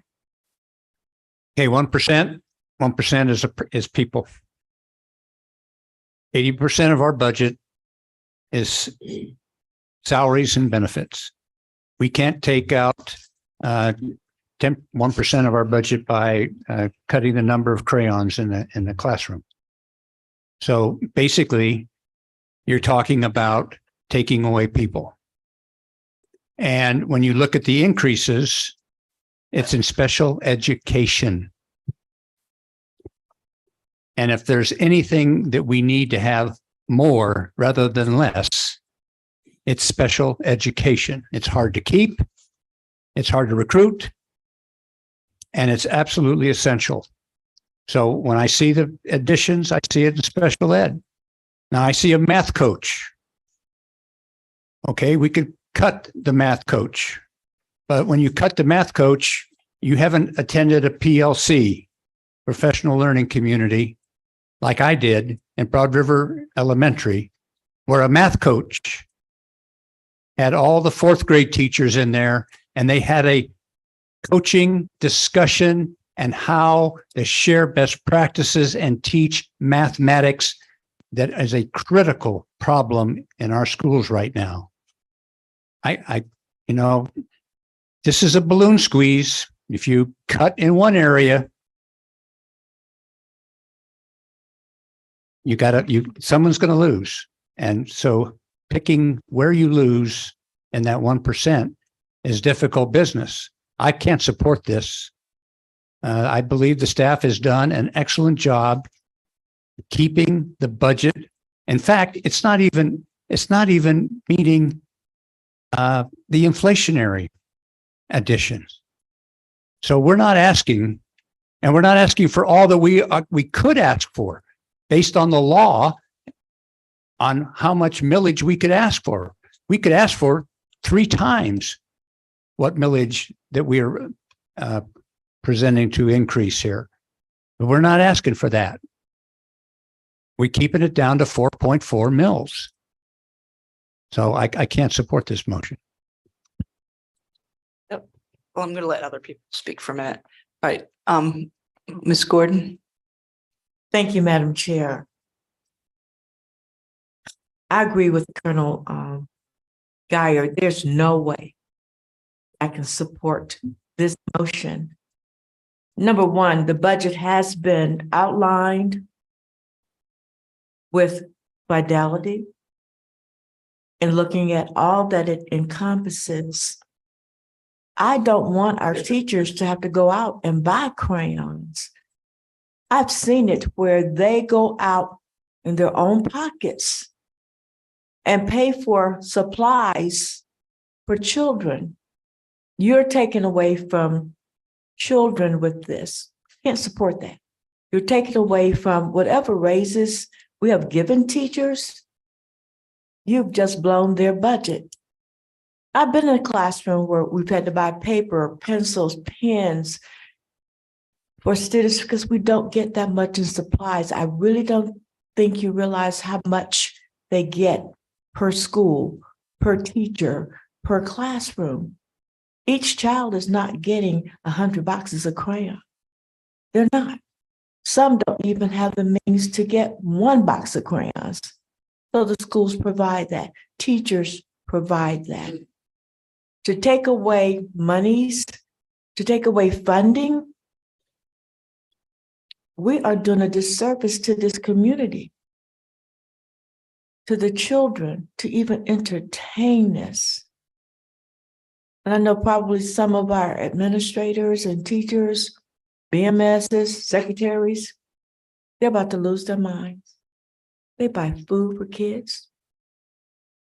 They buy clothes for kids. They buy supplies for kids. They provide a service that these kids need. If we take something else away from them, we're adding a burden. I know teachers who do it. I cannot do this. I will not. I commend this finance team, everything that they have presented, every line item that they have shown us. That's number one. And then we talk about the hall monitors or whatever, but we have BMSs in our schools who kind of function as both. They do counsel our kids and they do help with the order of school to keep our kids safe. So if you were talking about safety, putting that money to safety, then we're going to lose how many FTEs to pay one person. What are we going to do? So I'm just saying, for me, and I have a right to my opinion, I will not support anything that takes away from this budget that has been outlined by this team. Thank you. All right. Okay, yes, go ahead. I just want to address the two prior comments, and I'll start with Ms. Gordon. So I was very particular in the motion. I said no significant cuts to classrooms because that's what the board back in May 21st of 2019 supported, and Colonel Geyer supported and voted for that motion back then. So I specifically used that language because I knew that there had been board support, and I added in the language that said maintaining proposed compensation increases. So this motion as it stands, based on 1% coming off of the proposed budget, would not be taking anything away from classrooms, would not be taking any money away from teachers. Now, it may take away additional staff or FTEs, but it's not taking anything from classrooms, and it's not taking away the proposed compensation increases that, or they're significant, and we're doing a good job in that regard. But my point and my response to that is that I very carefully crafted the motion because I know that the board had supported something, and this is a much more, I think, reduced ask. Also, if you look at what 1% would be of the 320 million that we're proposing to ask for, we still would, yes, it's $3 million, which is less than what we asked for in 2019. And we also would still have to do a millage increase because we're going to see increased money from the state, although we don't know what that looks like totally yet. And just based on market increases to our local tax revenue, we are going to see an increase, and that's reflected in the budget. So I'm simply saying we need to reduce the millage increase ask. We're still going to see an increase in local tax revenue just by default. Okay, Mr. Dallas. Yeah, so let me preface this by saying I'm not really as informed as a lot of my colleagues. That board action in 2019 was pre-COVID. Things have changed dramatically. Even a newbie like myself sees the desecration of performance that occurred after COVID. There are a lot of programs that have been brought to bear to actually reverse that. Those are costly programs. I think if the public knew more about what the school district actually does, even those people who want to asphyxiate or suffocate the public school system would say, we actually need to make sure all these kids that are really struggling get the performance and the support that they need. I would suggest that all board members spend time with instructional services and see all the programs that the public, I had no idea. I did not know there's a bus that goes around, goes to people's homes to help kids who are, whatever issue they have, help them become educated.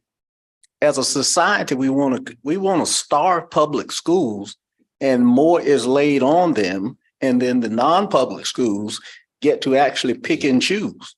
So I think we need to come to grips with that. So all I'm saying is, we have a responsibility. If you want to see a society sort of just fall apart, let the segmentation of what people are taught get worse and worse. And we're already at a point where we have so many different points of view, information. No one believes a standardized degree of truth. I'm just saying we're going to ruin this great society if we don't start saying, how do we get back to where kids learn the basics, and the people who don't have a chance, like myself,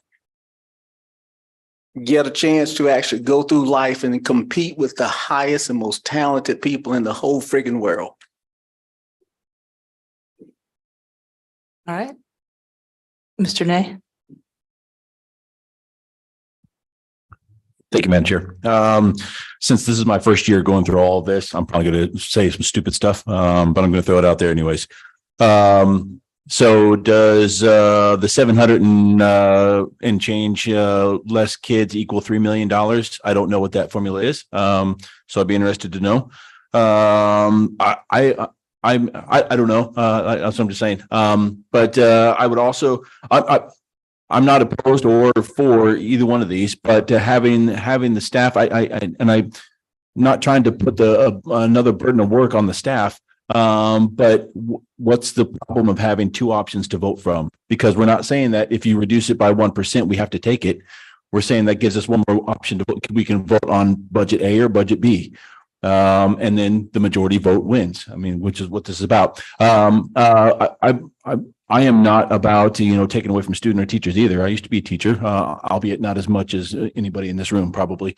But I mean, if the motion is to not remove from the classroom some of this money, I would just, is there any harm in letting the finance department come up with plan B that is 1% less and see what they do with it? An opportunity to exercise their creative energy. Okay. Yeah, so Is that a rhetorical question? Maybe. Okay, so do you have other things you wanted to say as part of that, or those? No, that was it. Okay. So, Thank you. So, All right, go ahead. okay, so the teachers are the equivalent of the frontline soldiers. They're the ones that are educating the public. But it requires not only just frontline soldiers, it requires all the support mechanisms behind that. So you can starve an army, right, by cutting off the supply lines. You can starve an army by cutting off the intelligence. All of those things, the Corps of Engineers. So we can say cut 1%, but keep the soldiers out there. But we gotta protect and supply those soldiers. So that's what I'm saying. And I think that is something that we really need to be very careful about. If you want to cut the budget, have the administrations take a look at it strategically. But I don't hear that. I hear something that will play very well in certain aspects of society, but we have a responsibility to the entire society. That would be my comment. All right, you're next. In 2019, I did vote to have a reduction. And in 2019, the inflation rate was 1.5%. The inflation rate now, right this minute, is 5.5. That's 4% difference. If we don't keep up with inflation, inflation is cumulative. And if we try to just hold where we're at, along 4 years, 5 years down the line, we'll have to make it up in a big chunk. It is much better on voters and on taxpayers to pay a little at a time to keep up with inflation than to hold off and hold it steady and then have to catch up. And that's where you have problems with taxpayers. They understand inflation because they deal with it every day. So 2019, 2023, different times. All right, Mr. Smith.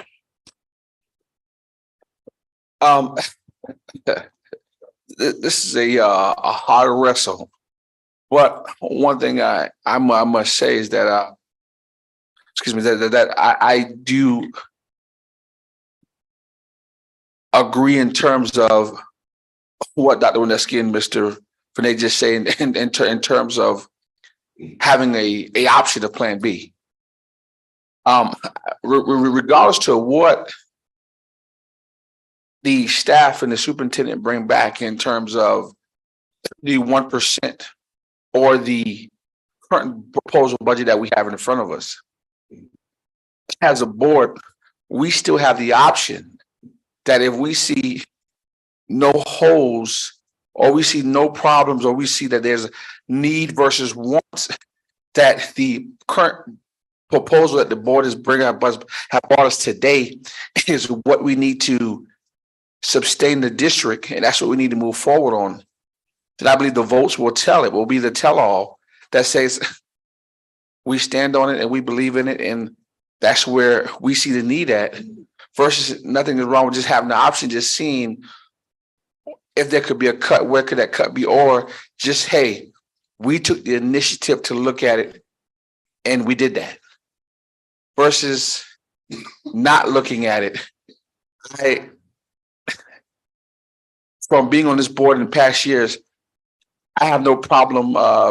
Even now, and I've heard my colleague. I've heard him. He makes some good points in terms of even playing from behind that. We want to lead the way. But I just think that an option or another look, a second look, sometimes 2 eyes is better than 4 eyes. That's why some people have asked for an additional look. Can you look over my paper? Or can you proofread? I see it as a proofread, and for that, I will support this motion. Thank you. All right, I haven't spoken, so I'd like to speak. First of all, I think there's been a lot of effort and thought and design of the budget that's been presented to us from the administration and Dr. Rodriguez. Slide 9 tells us they eliminated a bunch of stuff that was proposed. Okay, they've already done that. So to just arbitrarily say, oh, go take 1% off when 2019 to 2023, totally different times. Our inflation rate is so much higher now. The cost of doing business, doing everything. Everybody knows when you go to the grocery store, everything's probably at least 10 or 11% higher than it was just a few years ago. So I cannot support this motion at all. I think this is a well thought out budget that's been extremely vetted and presented to us. And I don't understand. I would not support having them go back and do it again and just take off 1%. And I don't want them wasting their time doing that. I want them to think really hard about, what we've done here and, a tweak that they think of or something like that. Fine. But not to just say, go do this. I just can't support that. Mr. Campbell, would you like to speak? Because you haven't spoken. Yeah. Mrs. Crosby. Tax rate for 400, 4% or 6%, what it would be. Well, 4% taxpayers are a primary residence, it would be zero tax increase. So there are no school operations tax for our primary residences. For this recommendation of a 4.4 mil tax increase for 6% homeowners, it would be you say it out loud. $106 for a $400,000 home. $106 for a $400,000 home. Thank you. All right, Ms. Boatwright, you haven't spoken either. And I'm not going to talk very long. Okay. As evidenced by the fact that I asked 2/3 of the questions there. Sorry about that. I don't think I can get into all the budget details, but there is this theme's been kind of running through a lot of things that I've been involved with and in terms of money. And what I'll tell you and tell the voters is the reason I'm approving this budget and I don't support this motion. Obviously it's just because I trust you guys. You guys have spent a lot of time looking at it.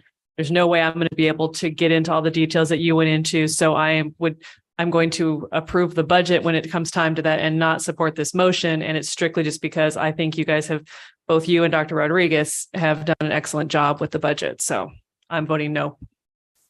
All right. Go ahead. I just want to clarify and kind of touch on what Mr. Ney mentioned. So back when this was conducted in 2019, yes, it was a different time and it was brought forward as a second option. And there was line items that were given to us showing us what the district had identified. Ms. Crosby did a great job with it in 2019. I have no doubt that she could, go back and do a second look and probably already has some things in the back of her head right now that she's thinking of. So this is not a reflection of the district or my trust in them. This is simply that I don't know what our average per pupil is, but that's a significant amount of students that we are no longer educating. And I think that the budget in 2019, I believe, was 255 million. And now we're looking at 320. It's a large jump in 4 years. So I don't think it's a bad ask. 1% is relatively insignificant in the grand scheme of things. And if you want to vote it down, vote it down. If you want to vote it up, vote it up. I'm not going to be hurt about it. Thank you. Mr. Smith? And I will just echo what Dr. Wineski said in terms of trust. And I've definitely told Mrs. Crosby those when they brought the budget to us when they first brought it. I've definitely been one that have asked her a long time or early as possible to bring stuff to us as much as possible, and she has done exactly that. So there's no question, or rather, there's trust. I do it, and once again, I commend her and her staff, and I do appreciate them. But it's just the point of having option B or having option A. I just like Dr. Wineski said, I believe that I'm sure that just in case this came up today, knowing I believe that Mrs. Crosby and Dr. Rodriguez, I'm sure they have a plan B that if this did come up, what they could possibly look to. So that's the term of me supporting it. But there's no question within the front of my mind or the back of my mind that this budget hadn't been thought out. But just in terms of having an option and just a second look, that something that may have not, saw before. I just want to give that option. That's all. Thank you. Okay, so let me just say, I think we've had a lot of discussion. Is anybody going to add something new that we haven't already discussed? If you're not, I think it's time for us to vote. I'm going to add something new. If you Are you going to add something new? If it's not new. Okay. I just want to point out, we just had a discussion earlier, right? About bringing employees in-house that was going to cost us between 4 and 6 million. And people were in support of bringing the employees, contractors in-house. So it seems inconsistent to me to now I'm hearing about 1%, which is going to save us 3 million. We were getting ready to throw 4 to 6 million out the window. So I'm just saying there seems to be some inconsistency there. All right. Okay, if it's new. Okay. All right. It is, Madam Chair, it'll be very quickly. I think if we were gonna ask for ABC from Ms. Crosby and Dr. Rodriguez on finance, we should have done that up front. This is due before council, I think on the May 15th. Is somewhere there you're gonna give your. I will give the first glance on May 15th. May 15th. Will likely need to be the presentation, one of the presentations we've already provided or similar to that. Okay, so now we're gonna quibble about them doing an alternative at this last hour. I just think that's not very prudent of us. If you're gonna do this should have been weeks ago so that they would have had more time. So that's all I got to say because I do not support this. I trust in the numbers that we're looking at and the presentations, and we've all said yes. All right, we're now going to vote. So this is the motion is that we're voting on is what's displayed. And that is to have the administration present a second budget 1% lower than the current proposal with no significant cuts to the classrooms and maintaining proposed compensation increases. All those in favor, please say aye. Hey, aye. Okay, so we have Hay, Wisniewski, Smith, and nay. So that's 4. All opposed? Nays. Okay, we have 1, 2, 3, 4, 5, 6. All right, do you have you got the 4 that said yes? And then the other ones are all no's, so the motion fails.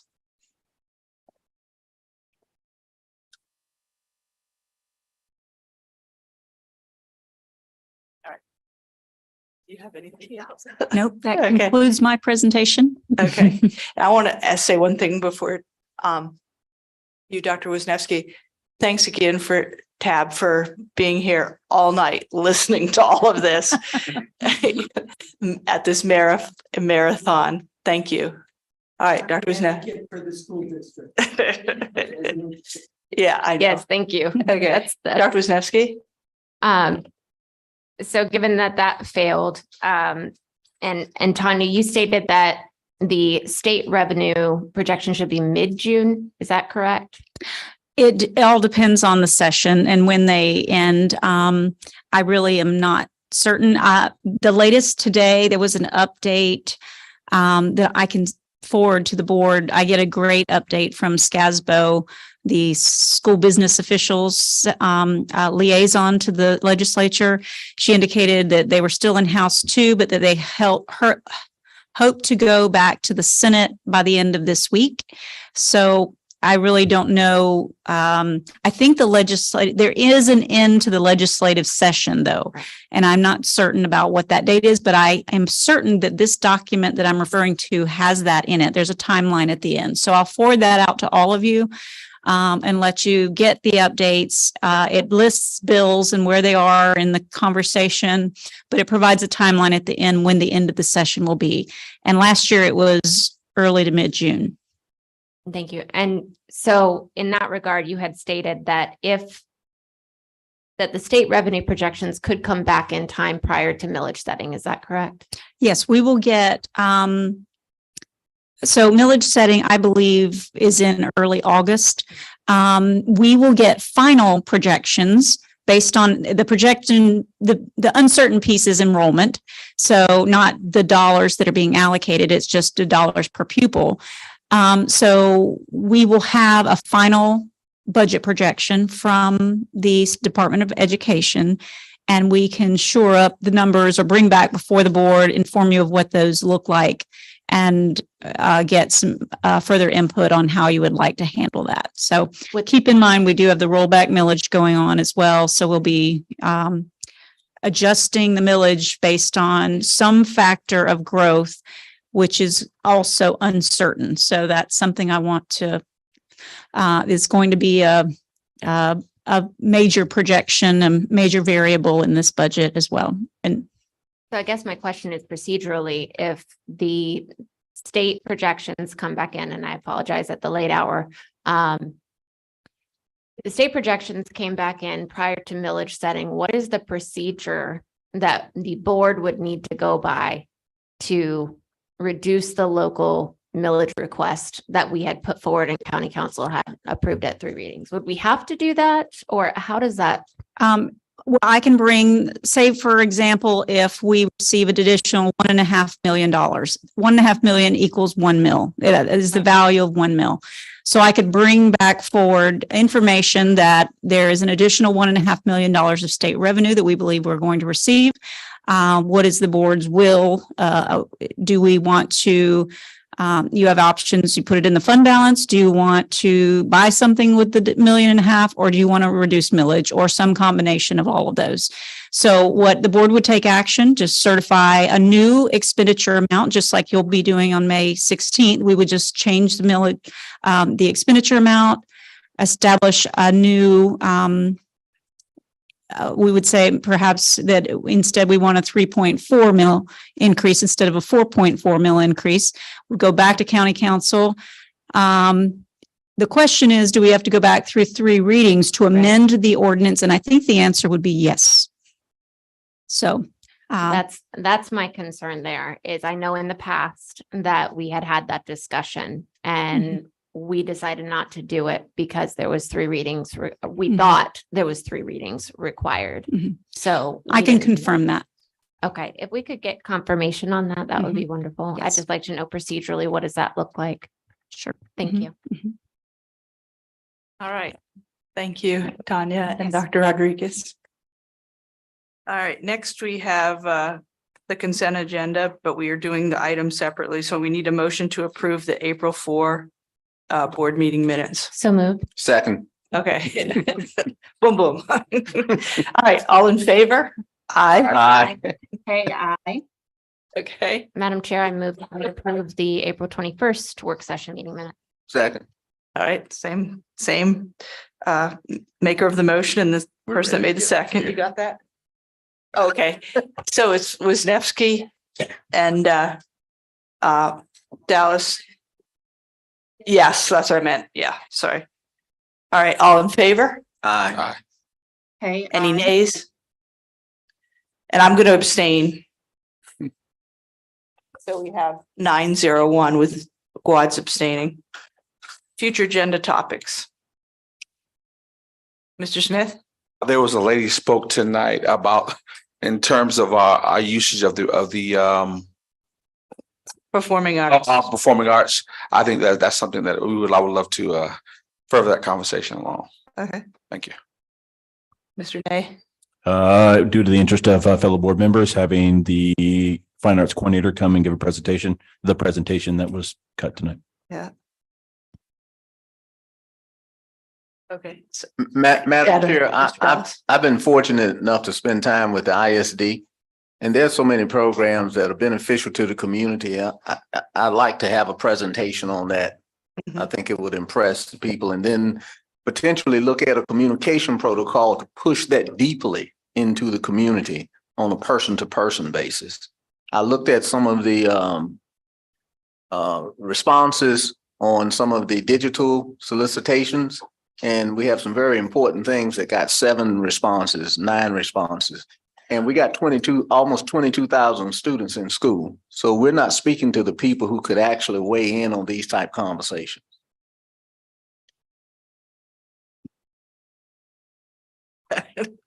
All right, we can adjourn by unanimous consent. Oh, I'm sorry, Dr. Rodriguez. Just two quick announcements. Yeah. One, this is lots of appreciation weeks and things going on right now. So one, we had Principal Appreciation Day yesterday. So I want to thank our principals for all that they do in running our schools and making sure that we can provide a quality education to children. Secondly, this is also Teacher Appreciation Week. Now, some schools have it this week, some schools have it next week, but during this time period is Teacher Appreciation Week, and we know the impact teachers have on students and on their lives. And so we really appreciate the work that our teachers do. And this is a great time period and week to celebrate that. Also, you should know that we will be announcing our schools will be announcing their Teachers of the Year on Friday. And so that'll be coming forward, but just wanted you to know, looking down the road to the following week is School Nurses Appreciation Day coming up on May 10th and School Communicators Day on May 12th. So lots of people to recognize. And I'm going to end with this recognition. I had the opportunity to attend in Dallas, the World Championship for robotics competition. And we should be very, very proud here in Beaufort County, because last week was the high school competition. We had Beaufort High School had a team that qualified to that competition, and they participated and attended and participated. It is an extravagant event and a lot to be proud of. But in addition, Beaufort's JROTC National Championship, they had a team that attended the national championship and qualified as well for their robotics JROTC competition. I'm going to let you know that the last 3 or 4 days when I was in Dallas, we had a middle school team from River Ridge that qualified for the World Championships and in Dallas and attended. And I'll give you a significant stat here, and I'll do it very quickly. There are 6,000 teams from around the world that participated throughout the year in trying to qualify for the World Championships. 800 out of those 6,000 teams qualified. River Ridge had a middle school team that qualified. So that was fantastic work that the students and the teachers that sponsor those clubs have been doing. And River Ridge also has 2 additional teams that start their competition today and tomorrow and the next day. And those are elementary teams. So they have 2 additional teams. So 3 from River Ridge. We've got 2 from Beaufort High School. So a lot to be proud of in the way of robotics, and just want to recognize our students for their great work. Ditto. And I will have them, those teams come up here when they all get back and finish their competitions, because there were, just in the middle school division, there were 70 countries, 70 different countries represented. Every continent had teams that were represented in this world championship. And it's something to see. It's like a mini Olympics, and the kids were all in there. They got costumes that suit their theme and their robots. I mean, it's like a whole nother world I was exposed to, but it was great. All right, well, thank you for that update. And I think now we can adjourn by unanimous consent.